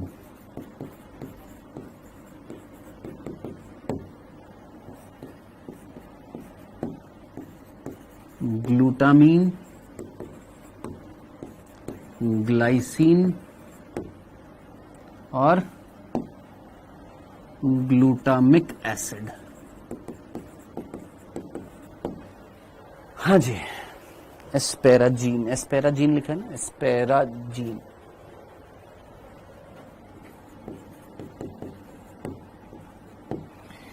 तो ये हमारे 10 हमारे नॉन असेंशियल, ये 10 हमारे असेंशियल है।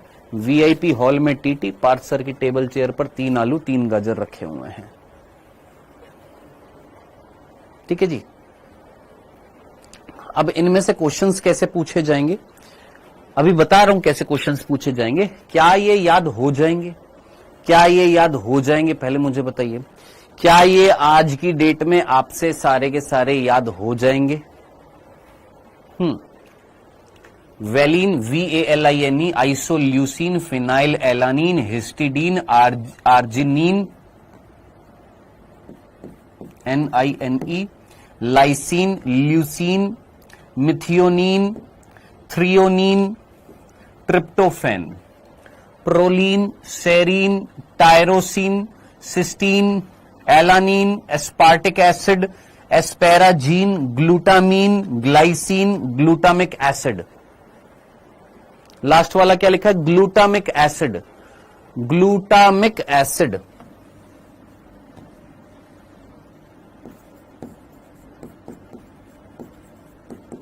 Glutamic acid.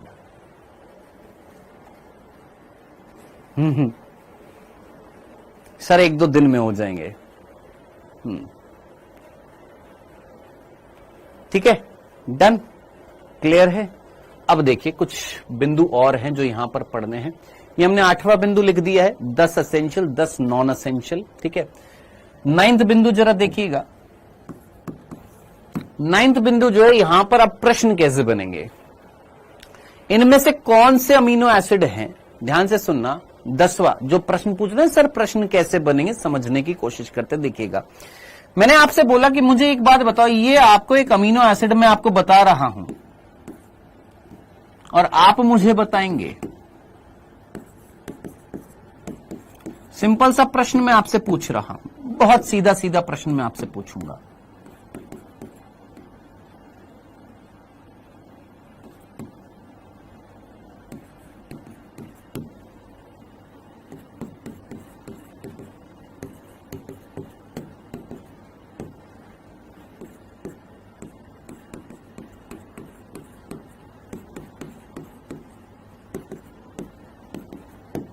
हाँ जी, हाँ जी सर, ये लाइन से याद रख सकते हैं, बिल्कुल याद रख सकते हैं दोस्त, याद रखने कुल मिलाकर। हाँ जी, बताइए इनमें से इस अमीनो एसिड को देखो, इस अमीनो एसिड को देखो, इस अमीनो एसिड को देखो, पहले उस अमीनो एसिड को देखो लास्ट में जो है। सर हिंदी में लिख दो ये नाम इनके, सामने होता था हिंदी में लपाड़ा लगाता मैं तेरे। इस अमीनो एसिड को देखो,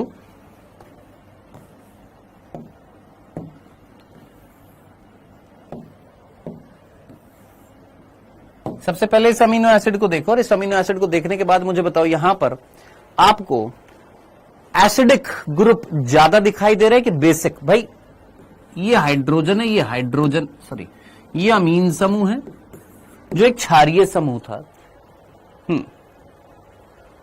ये कार्बोक्सिलिक समूह है, 2 कार्बोक्सिलिक समूह है और 2 अम्लीय समूह और 1 क्षारीय समूह है। यानी ये अमीनो एसिड जो है ये अम्लीय प्रकृति का, क्षारीय प्रकृति का है। क्या मैं इस अमीनो एसिड को अम्लीय अमीनो एसिड बोलूंगा कि क्षारीय बोलूंगा? अम्लीय बोलूंगा। इस अमीनो एसिड को देखो सर, यहां पर अमीन समूह ज्यादा है कंपैरेटिव टू कार्बोक्सिलिक ग्रुप, तो ऐसे अमीनो एसिड को क्या मैं क्षारीय बेसिक अमीनो एसिड बोलूंगा, क्षारीय अमीनो एसिड बोलूंगा।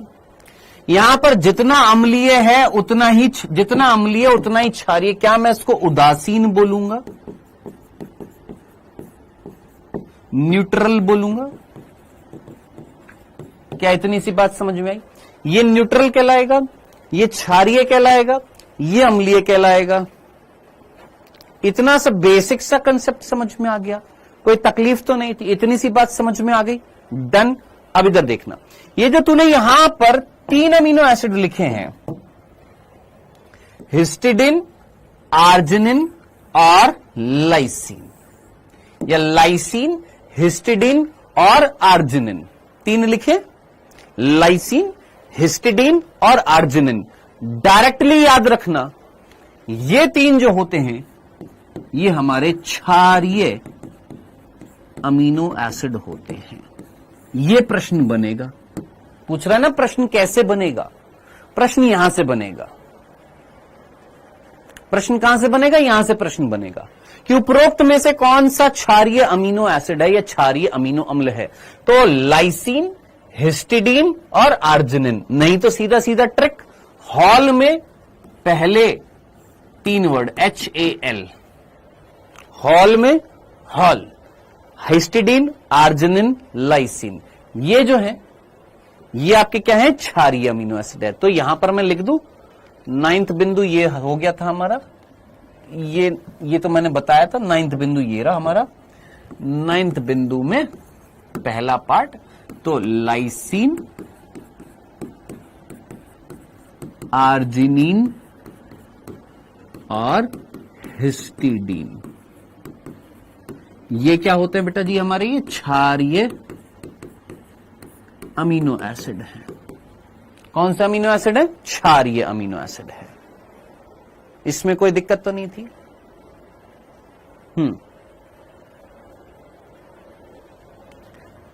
नेक्स्ट, अगला जरा देखिएगा, नेक्स्ट जरा देखिएगा, आप मुझे बताइए ये 3 हमारे कैसे हैं, क्षारीय। अब आप मुझे बताइए अम्लीय कौन से हैं यहां पर। थ्रियोनिन, लास्ट की जो 2 स्पेलिंग है, THRIONINE, threonine, tryptophan, TRYPTO, trypto, PHAN, tryptophan. ठीक है मेरे भाई, telepathy Himesh, telepathy, threonine, tryptophan, THRIONINE, TRYPTO, PHAN। हाँ भाई, बताइए जरा इनमें से कौन से आपको अम्लीय प्रकृति के दिख रहे, जिसके नाम में अम्ल आ रहा होगा, किसके नाम में आ रहा है जरा देखना।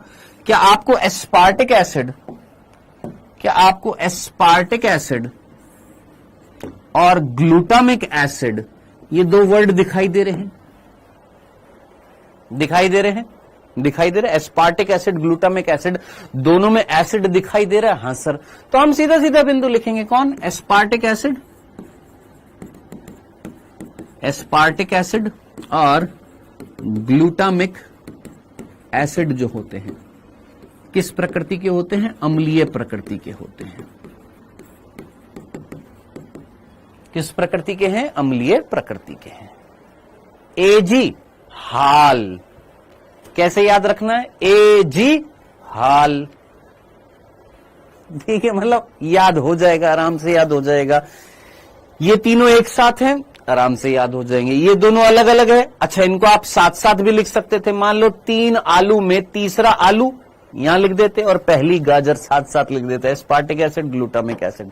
मतलब याद करने के लिए आराम से याद रख सकते हैं। ठीक है जनाब, बाकी 15 जो है वो कैसे होंगे, उदासीन होंगे। बाकी 15 कैसे होंगे भैया, यहां पर हमारे उदासीन प्रकार के होंगे। कैसे होंगे, न्यूट्रल टाइप के होंगे। ठीक है जी, बाकी अभी हम यहां पर वो नहीं बात कर रहे, हमारी एनसीईआरटी में लिखा हुआ वो हम बाद में बात करेंगे। इसमें से एरोमेटिक कौन से होता है वो भी आएगा। नेक्स्ट, अगला बिंदु, तो एस्पार्टिक एसिड, ग्लूटामिक एसिड और बाकी जो 15 जो है वो किस प्रकृति के हैं, उदासीन प्रकृति के हैं। हाँ जी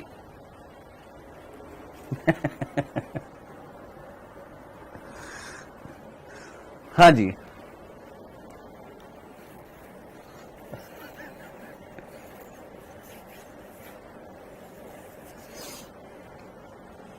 मतलब कहां की बातें कहां मिक्स करते हैं ना, जिसका कोई वो ही नहीं है। ये कह रहा है AG चलो हॉल में, गजब है भैया गजब। इसलिए तुमको जनन स्वास्थ्य चैप्टर पढ़ाया था, इसीलिए तुमको जनन स्वास्थ्य चैप्टर पढ़ाया था। तुम्हें जननिक रूप से स्वस्थ समाज बनाना, जब तक तुम्हारे दिमाग स्वस्थ नहीं होएगा तो कुछ नहीं होएगा। हाँ जी, यहां तक की चीज समझ में आ गई है। नेक्स्ट, सरलतम अमीनो एसिड जो है वो कौन सा है, और जटिलतम सबसे जटिल अमीनो एसिड कौन सा है, संरचना के आधार पर। यहां पर हम किस आधार पर देखते हैं, संरचना के आधार पर, स्ट्रक्चर के आधार पर।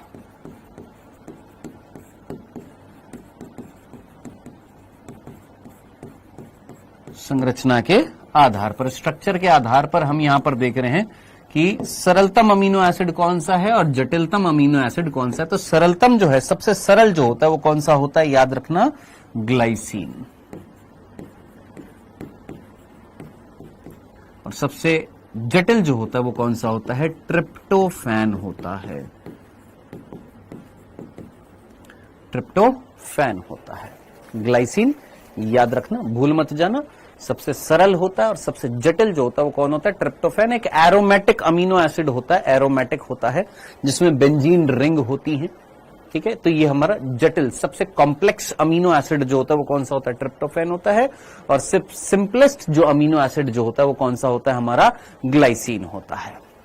डन, यहां तक की बात समझ में आ गई। नेक्स्ट, यहां से प्रश्न पूछा जाएगा, बताइए कौन सा वो अमीनो एसिड है जिसमें गंधक पाया जाता है। गंधक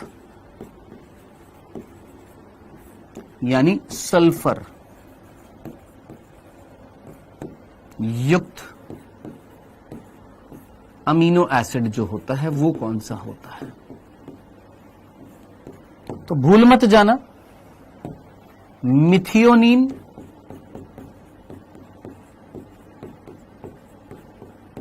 और सिस्टीन, ये हमारे वो अमीनो एसिड हैं जिनमें सल्फर पाई जाती है। वेल डन आंचल, बहुत ही बढ़िया। मिथियोनिन और सिस्टीन जो होते हैं, इनमें क्या पाई जाती है, सल्फर पाई जाती है। याद रखना, क्या पाई जाती है, सल्फर पाई जाती है, गंधक पाई जाती है। और ज्यादातर जो हम क्या खाते हैं, आपने सुना भी होगा, प्याज खाने के बाद अगर कोई प्याज खा लेता है और कोई उसके पास बात करने जाता है, जैसे सपोज मैंने प्याज खा लिया, प्याज खाने के बाद आप अगर मेरे से बात करने आए हैं तो मेरे मुंह से स्मेल आएगी, तो वो स्मेल किससे आती है, सल्फर की आती है।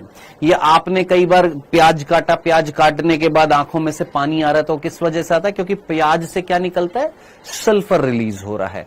तो वो जो सल्फर जो होता है वो प्याज में मिलता है, किस रूप में, अमीनो एसिड्स के रूप में। और वो अमीनो एसिड्स बेसिकली कौन से होते हैं, मिथियोनिन और सिस्टीन होते हैं। ठीक है, तो भूल मत जाना कि गंधक युक्त, यहां से प्रश्न पूछा गया कि कौन सा अमीनो एसिड है जिसमें गंधक मिल रहा है, यानी समझ रहे हैं ना, गंधक जिसको हम इंग्लिश में क्या बोल देते हैं, सल्फर बोल देते हैं।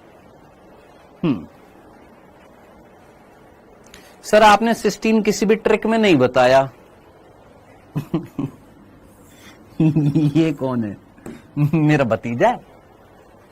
ये क्या लिखा हुआ है, सिस्टीन नहीं लिखा हुआ, बोंदूलाल कौन है ये, अंशिका प्रजापति, क्या लिखा हुआ है, सिस्टीन। पार्थ सर की चेयर जो है, चेयर कौन है, सिस्टीन है।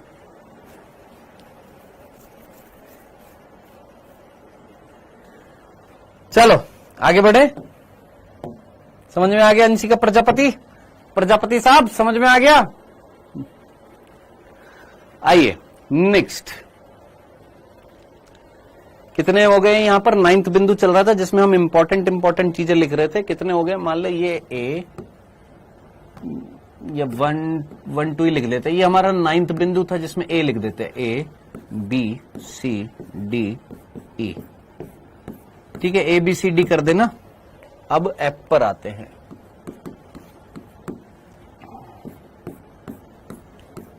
हाँ जी, जल्दी से मुझे बताइएगा, आप में से कितने बच्चों ने कितने बच्चों ने ड्रॉपर से, जल्दी से मुझे बताइए, आप में से कितने बच्चे ड्रॉपर है जिन्होंने पिछले साल प्रिपरेशन करी थी? फटाफट मुझे बताइएगा। आप में से कितने बच्चे हैं जिन्होंने ड्रॉप लिया है, ड्रॉपर हैं और प्रिपरेशन करी थी?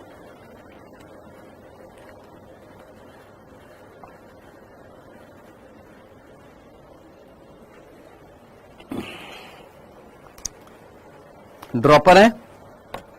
चलो, अगर ड्रॉपर हैं तो जल्दी से मुझे बताइएगा, सोच समझकर आप आंसर देंगे। जो ड्रॉपर नहीं है, जो पहली बार पढ़ रहे हैं, एक सिंपल सा प्रश्न पूछता हूं मैं आपसे।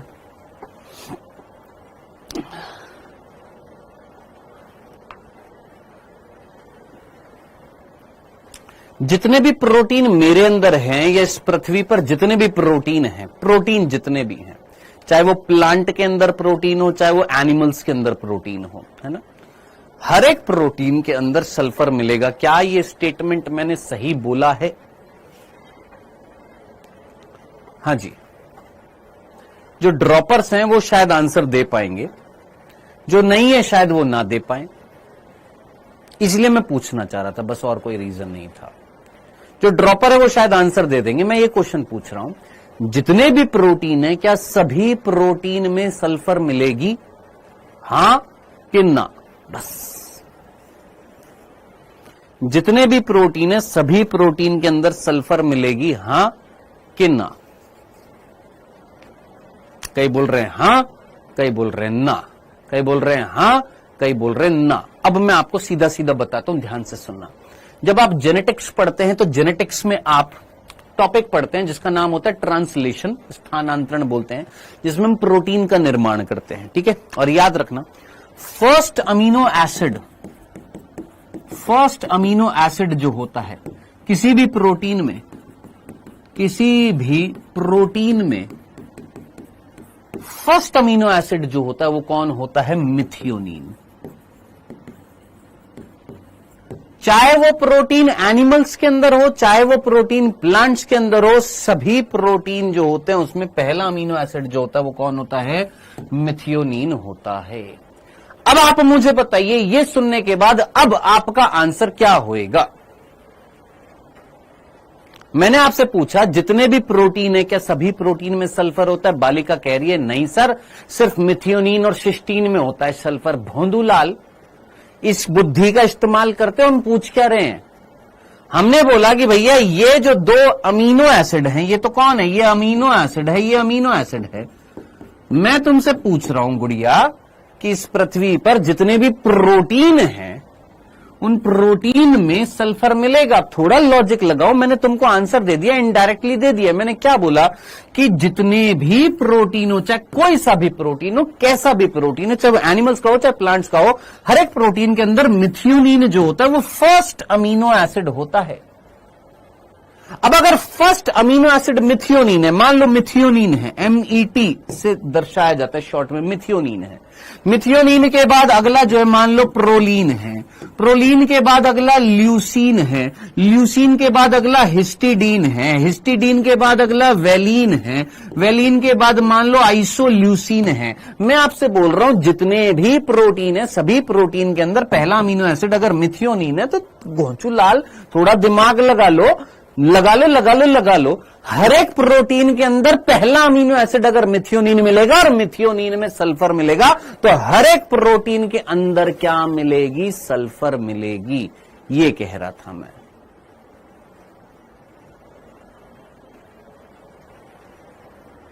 आई बात समझ में या नहीं आई?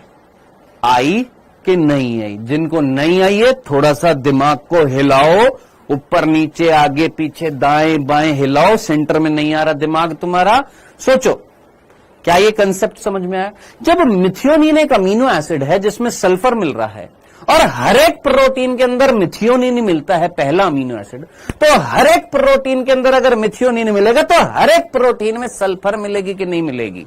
खत्म। इतनी सी बात थी, सिंपल सा फंडा था।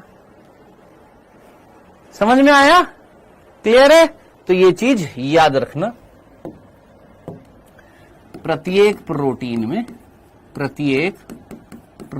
में सल्फर पाई जाती है। क्यों पाई जाती है? क्योंकि प्रत्येक प्रोटीन में प्रथम अमीनो एसिड मिथियोनीन होता है।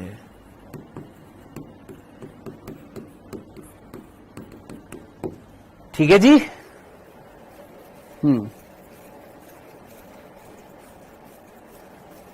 बोलो, क्या ये चीज क्लियर है? यहां तक की बात समझ में आ गई? मेरे भाई बांगड़ूलाल बता, यहां तक की बात समझ में आ गई है? क्या ये चीजें क्लियर हैं आपको? डन सर, इतना डीप मत पढ़ाओ। अरे डीप कहां है मेरे भाई, ये सारी चीजें आगे चैप्टर से कनेक्ट करेंगे बेटा। मैं एनसीईआरटी से बाहर जा ही नहीं रहा। हाँ, हो सकता है आपको इस चैप्टर में ये चीजें ना मिले, लेकिन इनका कनेक्शन आपको आगे आने वाले चैप्टर में मिलेगा। फिर वहां पर जब पढ़ाऊंगा फिर तो वहां पर भी तो पढ़ाना पड़ेगा, तो लिंक कर लो ना दोस्त। यही तो पढ़ाई होती है। बायो है ही क्या, कई सारे चैप्टर आपस में इंटरलिंक्ड होते हैं। अगर तुमने ये इंटरलिंकिंग सीख ली तो कुछ बचा नहीं है फिर बायो में। हम बस रट्टू तोता बने पड़े, बस रट्टू तोता। रट लो, तोता बन जाओ। मैं नहीं, मैं म्याऊं, जो भी करता है तोता। ठीक है, तो रटना नहीं है, चीजों को समझ कि भाई इसके अंदर अगर सल्फर है और सभी प्रोटीन के अंदर पहला अमीनो एसिड अगर मिथियोनीन है, तो सभी प्रोटीन में सल्फर मिलेगी, डेफिनेटली मिलेगी। यस, AUG से। सर हार्चेचेज कहां से आ गया? हार्चेचेज भोंदूलाल, हार्चेचेज डीएनए में आएगा, यहां कहां से आ गया हार्चेचेज?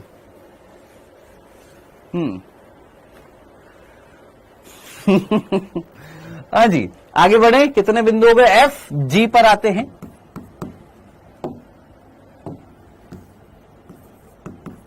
G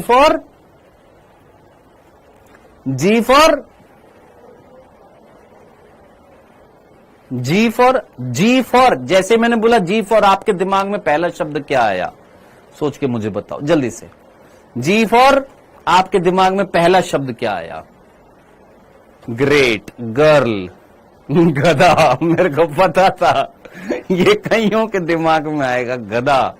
grapes, got, girl, genius, Google, gun. देखो मेरे दिमाग में एक ही वर्ड आया, लिटरली ईमानदारी से बता रहा हूं, और आप लोग भी ईमानदारी से बता रहे, मुझे पूरा विश्वास है। मेरे मन में G फॉर सबसे पहला शब्द आया था, वास्तव में गधा ही आया था। वास्तव में ईमानदारी से बता रहा हूं, पहला शब्द क्या है? G फॉर गधा।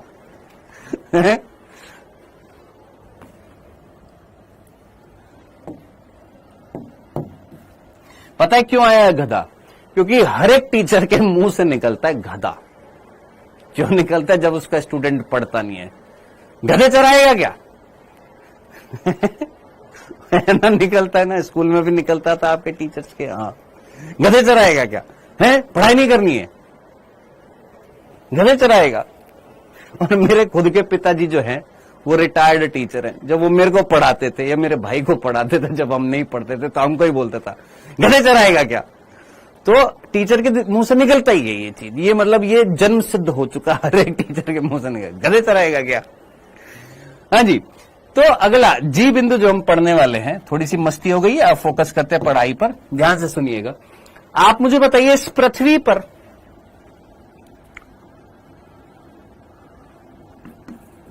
रिचेस्ट सोर्स ऑफ प्रोटीन, ये इंग्लिश का वर्ड समझ में आ जाएगा आपको? रिचेस्ट सोर्स ऑफ प्रोटीन यानी प्रोटीन का उच्चतम स्रोत। लिख देता हूं चलो हिंदी में। प्रोटीन का उच्चतम स्रोत जो है वो कौन है?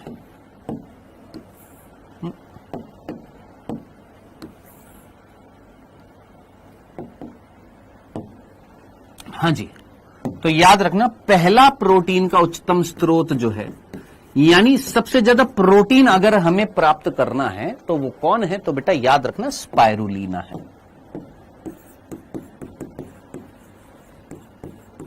कौन है? स्पाइरुलिना है। सर ये स्पाइरुलिना कौन होती है? ये नील हरित शैवाल होती है। कौन होती है ये? नील हरित शैवाल होती है। कौन? स्पाइरुलिना, जो उच्चतम स्रोत होता है किसका? प्रोटीन का। दूसरा उच्चतम स्रोत जो होता है, दूसरा उच्चतम स्रोत जो होता है प्रोटीन का, वो होता है क्लोरेला। और क्लोरेला जो होती है वो एक हरी शैवाल होती है। वो नील हरित शैवाल है, ये एक हरी शैवाल है। डिफरेंस क्या है? नील हरित शैवाल आपने पढ़ा था, मैंने आपको पढ़ाया था सेल चैप्टर। नील हरित शैवाल ब्लू ग्रीन एल्गी कौन होते हैं? प्रोकैरियोट्स होते हैं। और ये जो हरी शैवाल जो होती है थैलोफाइट्स के अंतर्गत आती है, ये हमारे यूकैरियोट्स होते हैं। ठीक है, ये डिफरेंस है। मेरे भाई मत स्पैम करो यार, इतना मत किया करो यार, इतना इतना अच्छा नहीं लगता। देखो तुम सारे समझदार हो, और समझदार होने के बाद अगर इस तरीके की हरकतें करते, देखो नाम हट गए ना सारे के सारे। अब ये कौन था? एक बांगड़ू था जिसका नाम है ये। कौन है ये? I failed. फिर से फेल होएगा क्या है? 1000 बार तुमको समझाई, ये हरकतें मत किया करो, सारे नाम गायब हो जाते सामने से। ये काम मत किया करो। एक बार लिख दिया बस, ठीक है। अब देखो इसने क्लोरेला क्लोरेला क्लोरेला क्लोरेला ये कर दिया, सब कुछ गायब हो गया। ये देखो, बस ये लिखा आएगा, नाम नहीं लिखा आएगा, तो मेरे को समझ में नहीं आएगा। मत किया करो दोस्त ऐसे। तो स्पाइरुलिना नील हरित शैवाल है बेटा, प्रोकैरियोट्स है। क्लोरेला एक हरी शैवाल है, यूकैरियोट्स है। इनको खाया जाता है, यस खाया जाता है। इनको स्पेस में ले जाकर इनको खाया जाता है, क्योंकि स्पेस में दाल बाटी चूरमा तो मिलता नहीं है, या राजमा चावल मिलते नहीं है, गोभी की सब्जी बनेगी नहीं, घी या तोरी टिंडा बनेगा नहीं। तो सीधी सी बात है, क्या खाया जाता है? केन्ड फूड मटेरियल खाया जाता है। केन के अंदर जो फूड मटेरियल होता है वो ले जाया जाता है, इनको भरकर ले जाया जाता है। और प्रोटीन के बहुत अच्छे सोर्स हैं, और प्रोटीन इनसे मिलता है, तो डेफिनेटली इनको खाया जाता है। तो स्पेस में इनको ले जाकर खाया जाता है। ठीक है, चलिए जी। सर जी रोडोफाइसिए, स्पाइरुलिना रोडोफाइसिए, तो भोंदूलाल है। स्पाइरुलिना रोडोफाइसिए पढ़ना है, एक बार जरा गूगल कर लेना। स्पाइरुलिना जो है बेटा वो ब्लू ग्रीन एल्गी है, नील हरित शैवाल है। ठीक है, चलो जी। रिचेस्ट सोर्स ऑफ प्रोटीन याद रखना कौन है? स्पाइरुलिना है, जो एक नील हरित शैवाल है। क्लोरेला जो एक हरी शैवाल है। नील हरित शैवाल जो है वो कौन है? प्रोकैरियोट है। और हरी शैवाल जो है वो कौन है? यूकैरियोट है। जो कह रहा था सर ये हरी शैवाल लाल शैवाल है, नहीं बेटा लाल शैवाल नहीं है। लाल शैवाल का एग्जाम्पल ये स्पाइरुलिना नहीं है। कौन? अरे नहीं है मेरे भाई, नहीं है। कौन है भाई? ये सत्यम सिंह। नहीं है लाल शैवाल, स्पाइरुलिना लाल शैवाल नहीं है, नील हरित शैवाल है, याद रख। हाँ जी,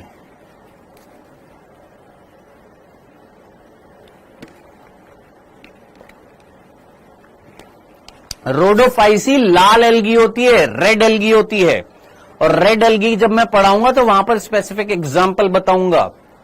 कौन कौन से एग्जाम्पल बताऊंगा? जेलिडियम, ग्रेसिलेरिया, और साथ ही साथ आपको बताऊंगा कॉन्ड्रस क्रिस्पस। आपको मैं बताऊंगा कॉन्ड्रस क्रिस्पस, जेलिडियम, ग्रेसिलेरिया। ठीक है, ये सारे एग्जाम्पल बताऊंगा, आएगा वहां पर। जहां पर स्पाइरुलिना नहीं आएगा, स्पाइरुलिना नील हरित शैवाल है, याद रख लेना, भूल मत जाना। ठीक, चलो जी आगे बढ़ते हैं। ठीक है, ओके, नेक्स्ट एच बिंदु, अगला बिंदु है। हाँ जी, एनिमल्स में मैक्सिमम, अधिकतम प्रोटीन कौन सा मिलता है? प्राणियों में अधिकतम प्रोटीन कौन सा होता है? अधिकतम प्रोटीन कौन सा होता है? और पादपों में अधिकतम प्रोटीन कौन सा होता है? तो प्राणियों में अधिकतम प्रोटीन कौन सा होता है और पादपों में अधिकतम प्रोटीन कौन सा होता है? तो आप सीधा सीधा याद रखेंगे बेटा, प्राणियों में जो अधिकतम प्रोटीन जो होता है, स्पेस एल्गी बोला जाता है बेटा। ये दोनों स्पेस एल्गी है, दोनों को ले जाया जाता है। हमारी एनसीईआरटी में क्लोरेला को लिखा हुआ है, ये दोनों को स्पेस एल्गी बोला जाता है। विश्वास ना हो तो आप देखो, जितनी आप बुक पढ़ रहे हो ना, उसकी मोटी मोटी बुक्स होती है इंग्लिश मीडियम की, जिसमें एक होती है प्रदीप होती है, ट्रूमेंस होती है। मैंने वो सारी बुक खंगाली हुई है, सारी पढ़ी हुई है, तो उनमें साफ साफ मेंशन होता है स्पाइरुलिना, क्लोरेला, इनको हम क्या बोलते हैं? स्पेस एल्गी बोलते हैं। इनको स्पेस में ले जाया जाता है। इनसे ऑक्सीजन इवोल्यूट भी की जाती है, यानी इनसे ऑक्सीजन भी बनाई जाती है स्पेस में ले जाकर।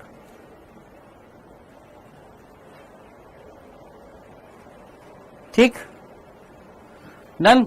तो प्राणियों में जो अधिकतम प्रोटीन जो होता है बेटा वो कौन सा होता है, याद रखना, प्राणियों में जो अधिकतम प्रोटीन है वो है कोलेजन, और पादपों में जो अधिकतम प्रोटीन है उसका नाम है रुबिस्को।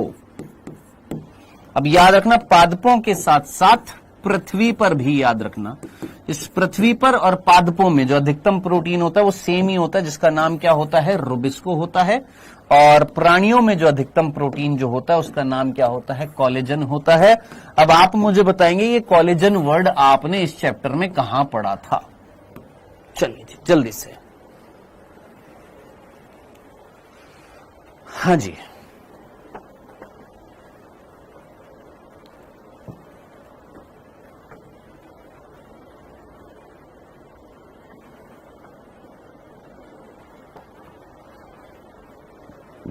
हाँ जी, रामाचंद्रन, बहुत ही बढ़िया, रामाचंद्रन बहुत बढ़िया। तो रामाचंद्रन ने इसी कोलेजन प्रोटीन जो है, इसी कोलेजन प्रोटीन की तिहरी कुंडलित संरचना बताई थी, जो प्राणियों में पाया जाने वाला अधिकतम प्रोटीन है।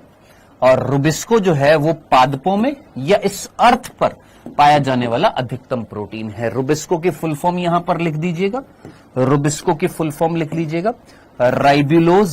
सर क्या ये लिखनी है? बिल्कुल लिखनी है। कौन से चैप्टर में आएगा? फोटोसिंथेसिस में आएगा, प्रकाश संश्लेषण में। राइबुलोज 1,5 बाई या बिस फॉस्फेट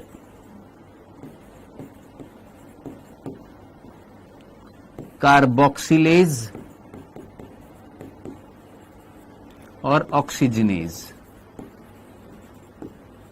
और हर चीज में ना हिंदी मत किया करो, जहां पर ये फुल फॉर्म्स होती हैं जो ये इंग्लिश में लिखी जाती है इनको इंग्लिश में ही लिखा जाता है।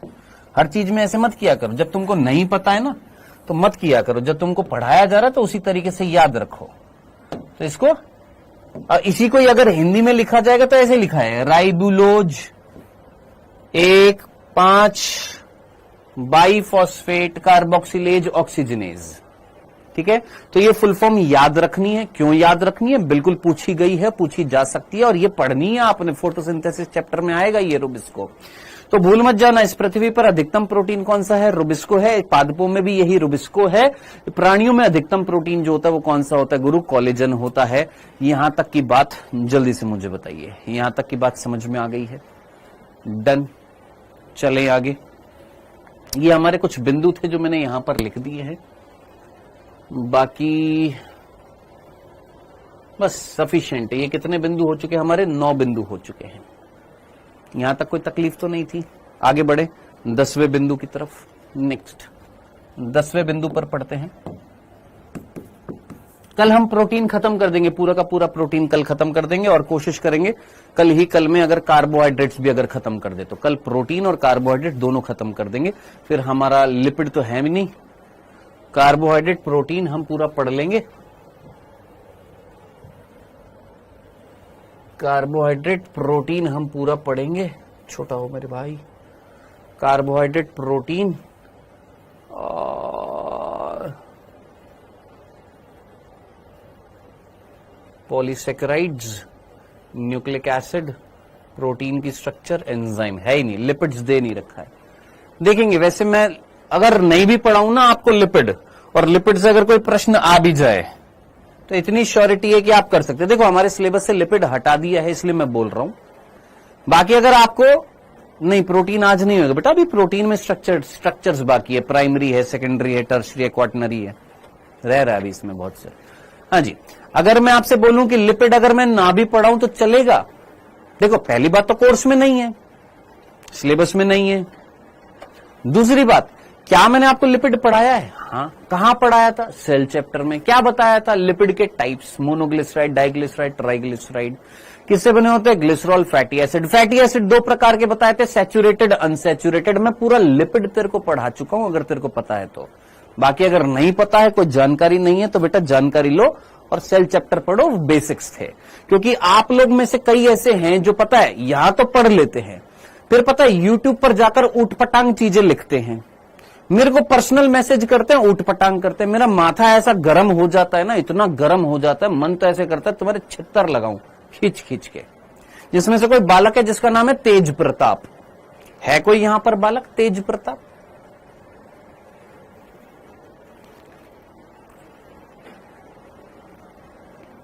अगर है तो नाम तो तेरा मैं सर्च कर ही लूंगा, कहीं ना कहीं से मिल जाएगा। ऊट पटांग लिखते हैं,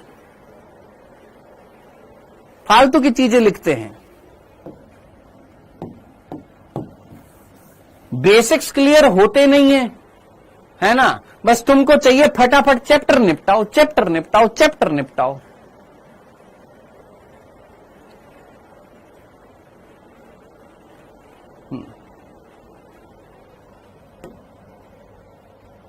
ऊट पटांग कमेंट करेंगे, वहां जाकर लिखेंगे पार्थ सर आप तो टाइम पास कर रहे हो, 3 महीने में 5 चैप्टर कराए हैं। अगर तूने ये 5 चैप्टर ढंग से भी कर लिए ना, इतनी श्योरिटी दे रहा हूं तेरे 320 में से कम 40 नंबर पक्के हैं इन 5 चैप्टर से। लेकिन नहीं, हमें तो गंद फैलाना, और हम गंद फैलाएंगे क्योंकि हमारे दिमाग में गंद भरा पड़ा है, बस और कुछ नहीं।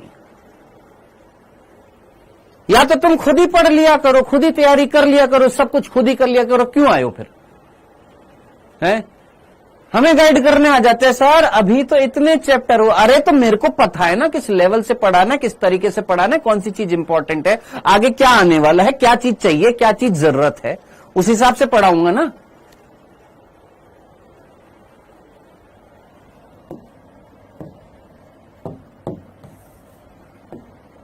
दिक्कत कहां पर आती है? कंपैरिजन करने लग जाते हो बस हर चीज में। यहां इतना हुआ, वहां इतना हुआ, यहां ऐसे हुआ, वहां वैसे हुआ, ये ऐसे हो गया, वो वैसे हो गया। ये चीज सोचो, आपके घर पर आपके परिवार वाले अगर कंपैरिजन करने लग जाएं, कितना कैसा लगेगा तुमको? और पता है किसको बुरा लगता है? जो शिद्दत से पढ़ा रहा है ना, उसको बुरा लगेगा ही लगेगा।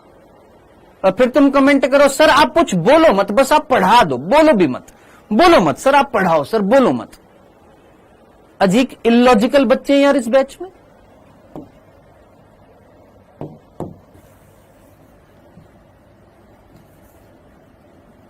कसम से तुम लोग अगर ऑफलाइन में जाकर पढ़ते ना, तुम जैसों को तो माट साहब जो है डंडे मार मार के बाहर निकाल देते। डंडे तो चलो आजकल नहीं मारते हैं, सीधा चुपचाप बैठाते, तुम्हारी चू आवाज नहीं आती क्लास में ऑफलाइन में। ठीक है पूजा अरोड़ा जी, समझ में आया आपको? आइए प्रोटीन के टाइप्स देख रहे हैं। प्रोटीन कितने टाइप्स के होते हैं? देखिए प्रोटीन जो होते हैं वो हमारे 2 टाइप के होते हैं। एक होते हैं सरल प्रोटीन,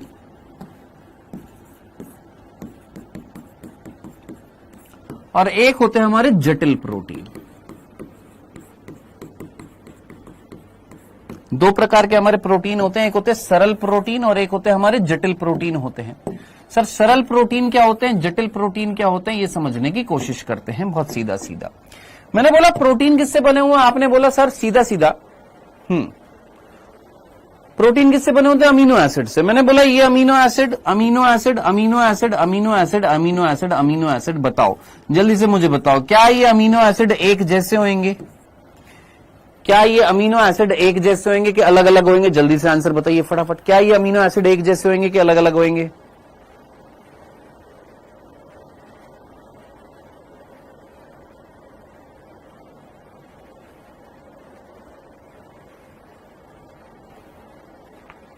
हाँ जी अलग अलग होंगे। अभी अभी तो हमने पढ़ा था अमीनो एसिड्स अलग अलग होंगे, यानी प्रोटीन कैसा होता है? विषम बहुलक होता है। ठीक है, तो ये अलग अलग प्रोटीन मिलकर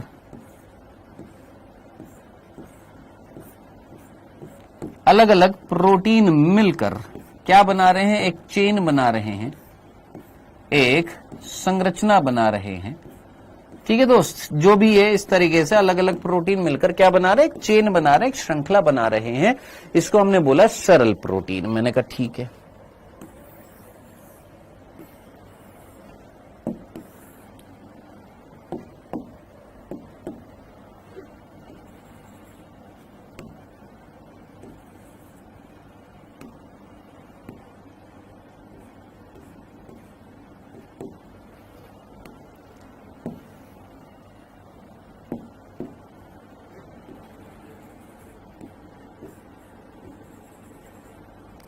यहां पर और यहां पर बस इतना सा डिफरेंस था। ये सारे के सारे कौन थे बेटा? सिर्फ अमीनो एसिड से थे। यानी ऐसा प्रोटीन जो वे प्रोटीन जो सिर्फ अमीनो एसिड से बने होते हैं, वे प्रोटीन जो सिर्फ अमीनो एसिड से बने होते हैं,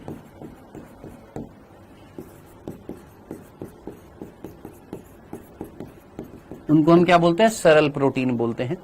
और जटिल प्रोटीन कौन सी होती है? जटिल प्रोटीन कौन से होते हैं? जिनमें अमीनो एसिड के साथ साथ दूसरे समूह भी हैं। अब जैसे मैंने आपसे बोला, ये चीज यहां पर आप देख रहे हो, मैंने इसको बोल दिया यहां पर ये जो संरचना जो है ये है फॉस्फेट।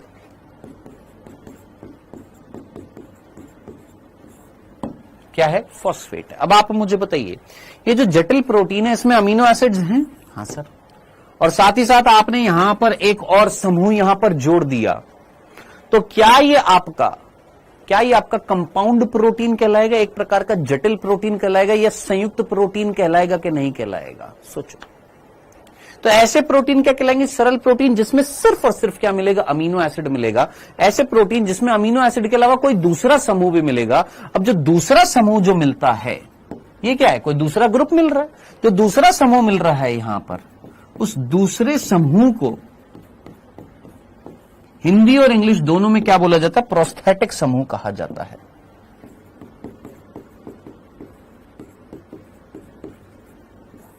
शायद आपने ये वर्ड सुना होगा केमिस्ट्री में, क्या कहा जाता है? प्रोस्थेटिक समूह कहा जाता है। अब इधर देखिएगा, ध्यान से देखिएगा, मैं आपसे एक सिंपल सा प्रश्न पूछ रहा हूं। मुझे बताइए, फॉस्फोप्रोटीन, लिपोप्रोटीन, न्यूक्लियोप्रोटीन, ये वर्ड जरा देखिए, फॉस्फोप्रोटीन, लिपोप्रोटीन, न्यूक्लियोप्रोटीन, ग्लाइकोप्रोटीन,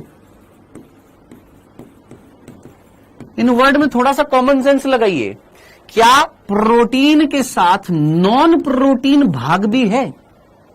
क्या प्रोटीन के साथ कोई दूसरा समूह भी मिल रहा है? नॉन प्रोटीन समूह भी मिल रहा है। यानी वो प्रोटीन, जटिल प्रोटीन वो होते हैं, वे प्रोटीन, लिख देता हूं, वे प्रोटीन जिनमें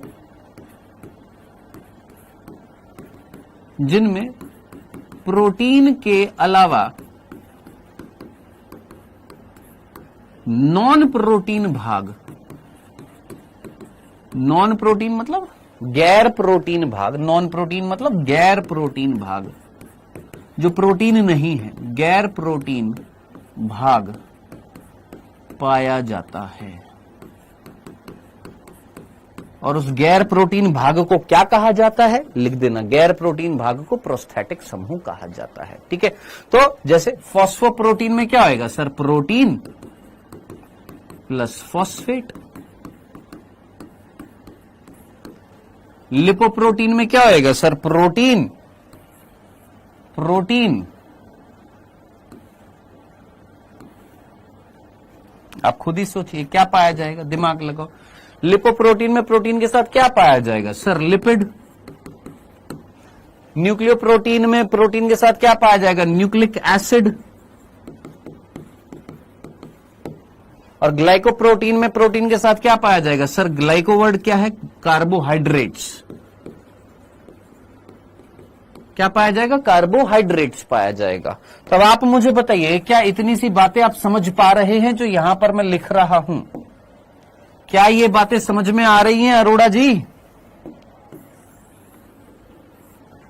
हाँ जी, क्या ये बातें आपको समझ में आ रही हैं जो यहां पर लिखी जा रही हैं कि प्रोटीन के साथ प्रोस्थेटिक समूह जुड़ा हुआ है या नॉन प्रोटीन भाग जुड़ा हुआ है? ऐसे प्रोटीन को हम क्या बोलते हैं? कंपाउंड प्रोटीन या जटिल प्रोटीन या संयुक्त प्रोटीन बोला जाता है। बोलिए जनाब, क्या ये बात आपको क्लियर हो गई है? यहां तक की बातों में किसी को कोई तकलीफ, कोई कंफ्यूजन यहां तक?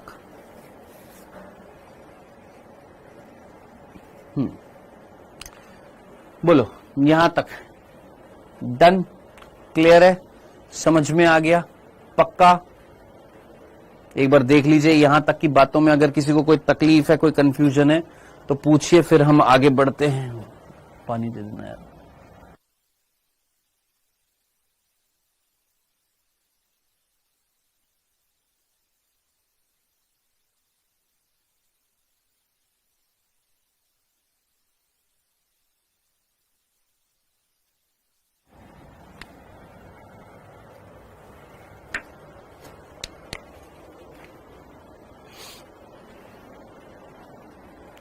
Sir non protein inorganic organic दोनों हो सकते हैं। यस दीप्ति यदुवंशी, दोनों हो सकते हैं। ऑर्गेनिक भी हो सकता है, इनऑर्गेनिक भी हो सकता है।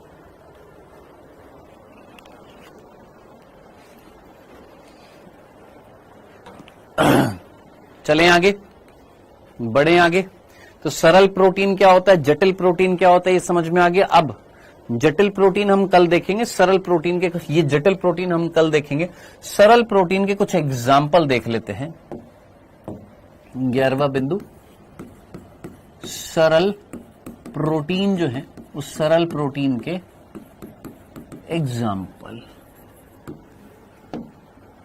उदाहरण देख रहे हैं। सरल प्रोटीन के कुछ उदाहरण देख रहे हैं बेटा जी। यहां पर आप में से कितने बच्चों ने एल्ब्यूमिन नाम सुना है?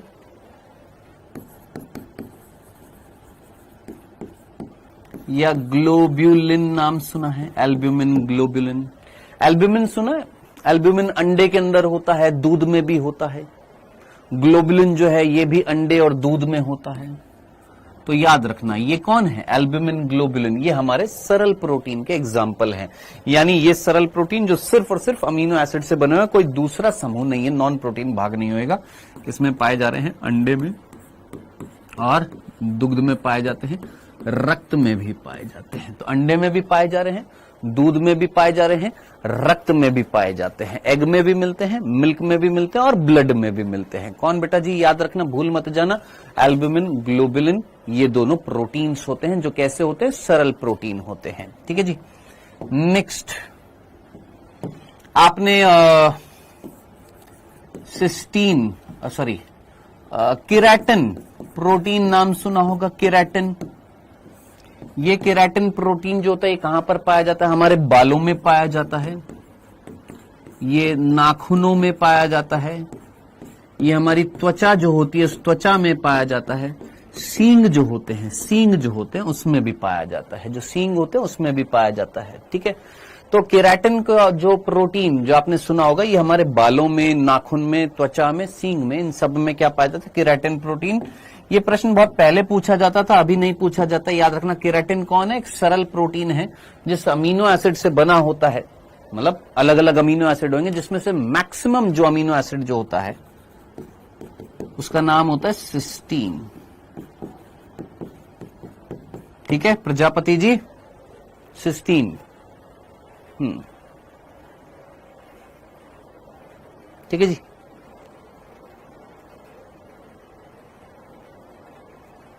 सर प्रोटीन तो विषम पॉलीमर है, तो फिर ओनली अमीनो एसिड कैसे मिलेगा? हाय मेरी माँ, इतनी देर से जो सब कुछ पढ़ाया सब गुड़ गोबर कर दिया इसने। कौन था ये? ओम। सर प्रोटीन तो विषम पॉलीमर है, तो फिर ओनली अमीनो एसिड कैसे मिलेगा? कूटो इसको कूटो रे, इसको कूटो। केराटिन क्या है? सर केराटिन एक प्रोटीन है। कौन सा प्रोटीन है? सरल प्रोटीन है। ग्लोबुलिन एक सरल प्रोटीन है। एल्ब्यूमिन एक सरल प्रोटीन है। भोंदूलाल ऊपर क्या लिखा हुआ है? सरल प्रोटीन के एग्जाम्पल। बालक कह रहा है सर प्रोटीन तो आपने बोला था विषम पॉलीमर होते हैं, फिर सिर्फ अमीनो एसिड से कैसे बना हुआ है सर ये वाला सरल प्रोटीन? सिर्फ अमीनो एसिड से कैसे बना हुआ है? बांगड़ू देख, ये है एलानीन, ये है मिथियोनीन, ये है सिस्टीन, ये है बांगुड़ीन, ये भी बांगुड़ी, पगलेट, भोंदूलाल, इसका नाम है ओम,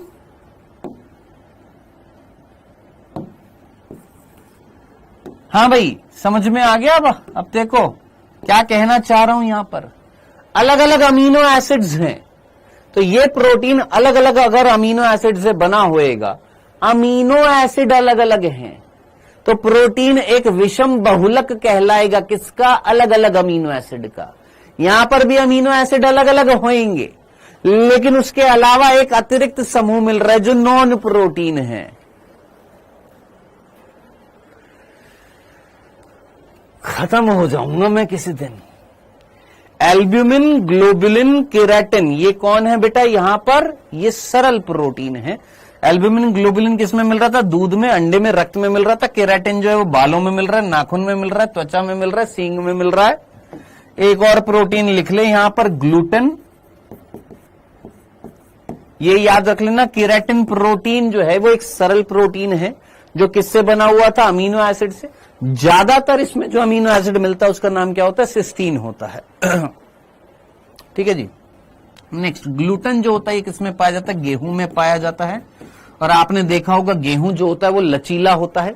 गेहूं कैसा होता है? गेहूं का आटा कैसा होता है? लचीला होता है ना, फ्लेक्सिबिलिटी होती है। तो वो किसके कारण होती है? ये जो ग्लूटन जो होता है ये लचीलापन देता है।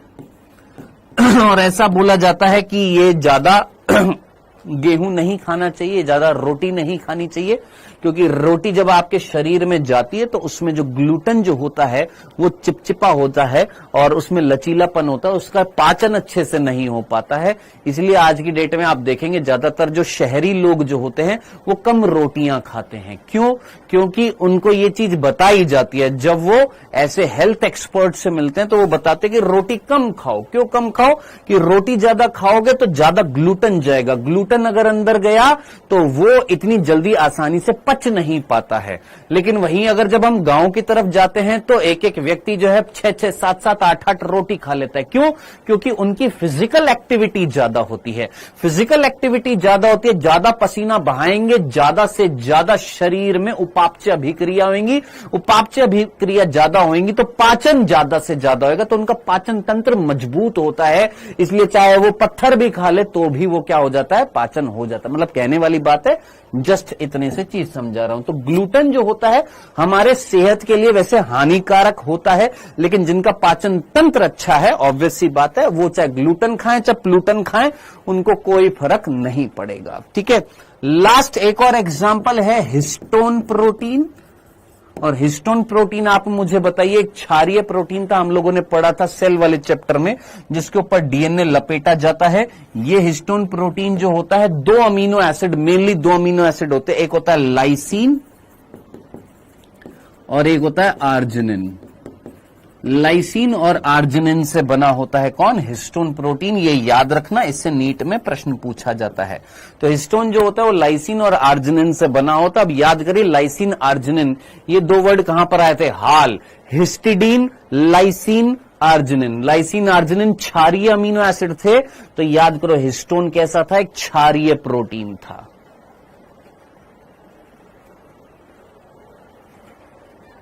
डन। आज इतना ही पढ़ाना था दोस्त। एक सवाल कल मैंने आप लोगों को कराया था, अगर आप लोगों को याद आ रहा हो, एक सवाल कल मैंने आप लोगों को कराया था और उस सवाल में मिस्टेक थी, मैं लेकर आया हूं। एक सवाल मैंने कल आप लोगों को कराया था, ये वाला सवाल था, एक सामान्य विस्क में निम्नलिखित अणुओं की सांद्रता का आरोही क्रम क्या होता है? जिसमें ये जो पहला ऑप्शन जो था, जो हमने करेक्ट किया था, ये पहला ऑप्शन सही नहीं था। इस पहले ऑप्शन को मैंने जाकर रेक्टिफाई कर लिया था, ठीक कर लिया था। इसमें ऑप्शन ये नहीं था, कार्बन, नाइट्रोजन, हाइड्रोजन और सल्फर थी। यानी कार्बन, हाइड्रोजन, नाइट्रोजन, सल्फर नहीं, कार्बन, नाइट्रोजन, हाइड्रोजन, सल्फर। क्यों? क्योंकि कार्बन जो है, अगर मैं बॉडी की बात करूं तो कार्बन की मात्रा जो है 18.5% है, 18.5% है। नाइट्रोजन कंपैरेटिवली कम है, कितनी है? 3.3% है, 3.3% मिल रही है, ये 18.5। हाइड्रोजन जो मिल रही थी वो हमारी 0.5 थी और सल्फर जो है वो 0.3 है। 0.5 है, ये 0.3 है। तो इस तरीके से आरोही क्रम में अगर देखें तो यहां पर ये क्रम बन रहा था, तो इसमें ऑप्शंस गलत थे। ठीक है, ये आंसर होएगा, इसका फर्स्ट आंसर होएगा। ठीक है, ओके जनाब, यही वाला क्वेश्चन था आज सुबह जिसने पूछा था, जिस बच्चे ने ये पूछा था, अमित तोलसन नाम से बालक था जिसने पूछा था। क्लियर है ये वाले ऑप्शन? ये मैंने कल जाते ही देख लिया था, यहाँ क्लास खत्म होते ही देख लिया था, क्योंकि कई बच्चों को कंफ्यूजन हो रहा था, मेरे को भी लग रहा था, तो मैंने जाते ही देख लिया था, इसमें मिस्टेक थी और बोल दिया था कि आज शाम को समझा दूंगा क्लास में। हाँ जी, ठीक है। टेस्ट का डिस्कशन जो है वो हम अतिरिक्त क्लास लेकर करेंगे। अब अतिरिक्त क्लास जो होगी वो शायद हम परसों करेंगे। रीजन बीइंग सिंपल, कल तक सारा डाटा आ जाएगा, क्योंकि बहुत गंदा टेस्ट गया है आप में से कई बच्चों का। मैंने आपको बोला था और आप लोगों ने प्रॉमिस किया था कि सर इस बार हम पढ़ेंगे और अच्छे मार्क्स लेकर आएंगे, लेकिन फिर गंद कर दिए है। फिर से बहुत कम रिजल्ट आया है बच्चों का। तुमको एम पॉक्स पढ़ना है बस। एम पॉक्स क्या है, ये पॉक्स क्या है, वो पॉक्स क्या है। नंबर कितने आए तुम्हारे हैं भाई? जा सकते हैं, बिल्कुल जा सकते हैं। सर क्वेश्चन टॉप था, इजी दें क्या? हैं इजी दे दो सर क्वेश्चन। अरे 80% क्वेश्चन तो इजी थे यार। 70% चलो क्वेश्चन जो थे इजी थे। अरे यार ह्यूमन रिप्रोडक्शन के 25 क्वेश्चन तो बिल्कुल इजी थे ना यार। रिप्रोडक्टिव हेल्थ में तो गड़बड़ी लगी होगी तुमको। उस रिप्रोडक्टिव हेल्थ 75 क्वेश्चन में भी 50 क्वेश्चन इजी थे, 25 ही तो क्वेश्चन थे जिसमें गड़बड़ी थी, जिसमें वही लगी तुमको। फिर क्यों कम मार्क्स? कल आकर देखता हूं। रुक जाओ, तुम्हारी खैर नहीं है, तुम मत पढ़ो। तुम्हारी बैंड बजाता हूं मैं। तुम क्लास में आके उठपटांग कमेंट करना, यूट्यूब पे जाकर उठपटांग कमेंट करना, बताता हूं तुमको कल आकर। अभी तो टाइम हो गया है। मैं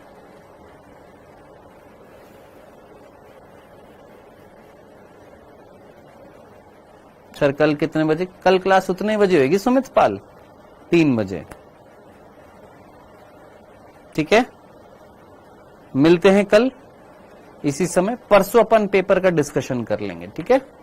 परसों टाइमिंग बता दूंगा कितने बजे होएगा, क्योंकि मैं नहीं चाहता हूं कि हमारा जो कोर्स चल रहा है उसमें इसकी वजह से, हमारे टेस्ट डिस्कशन की वजह से हमारा टाइम खर्च हो। तो कल मिलते हैं बेटा, ठीक है? मैं देख लूंगा 89 देख लूंगा थैलीपैथी, अभी देख रहा हूं। बाय बाय बच्चों, टेक केयर।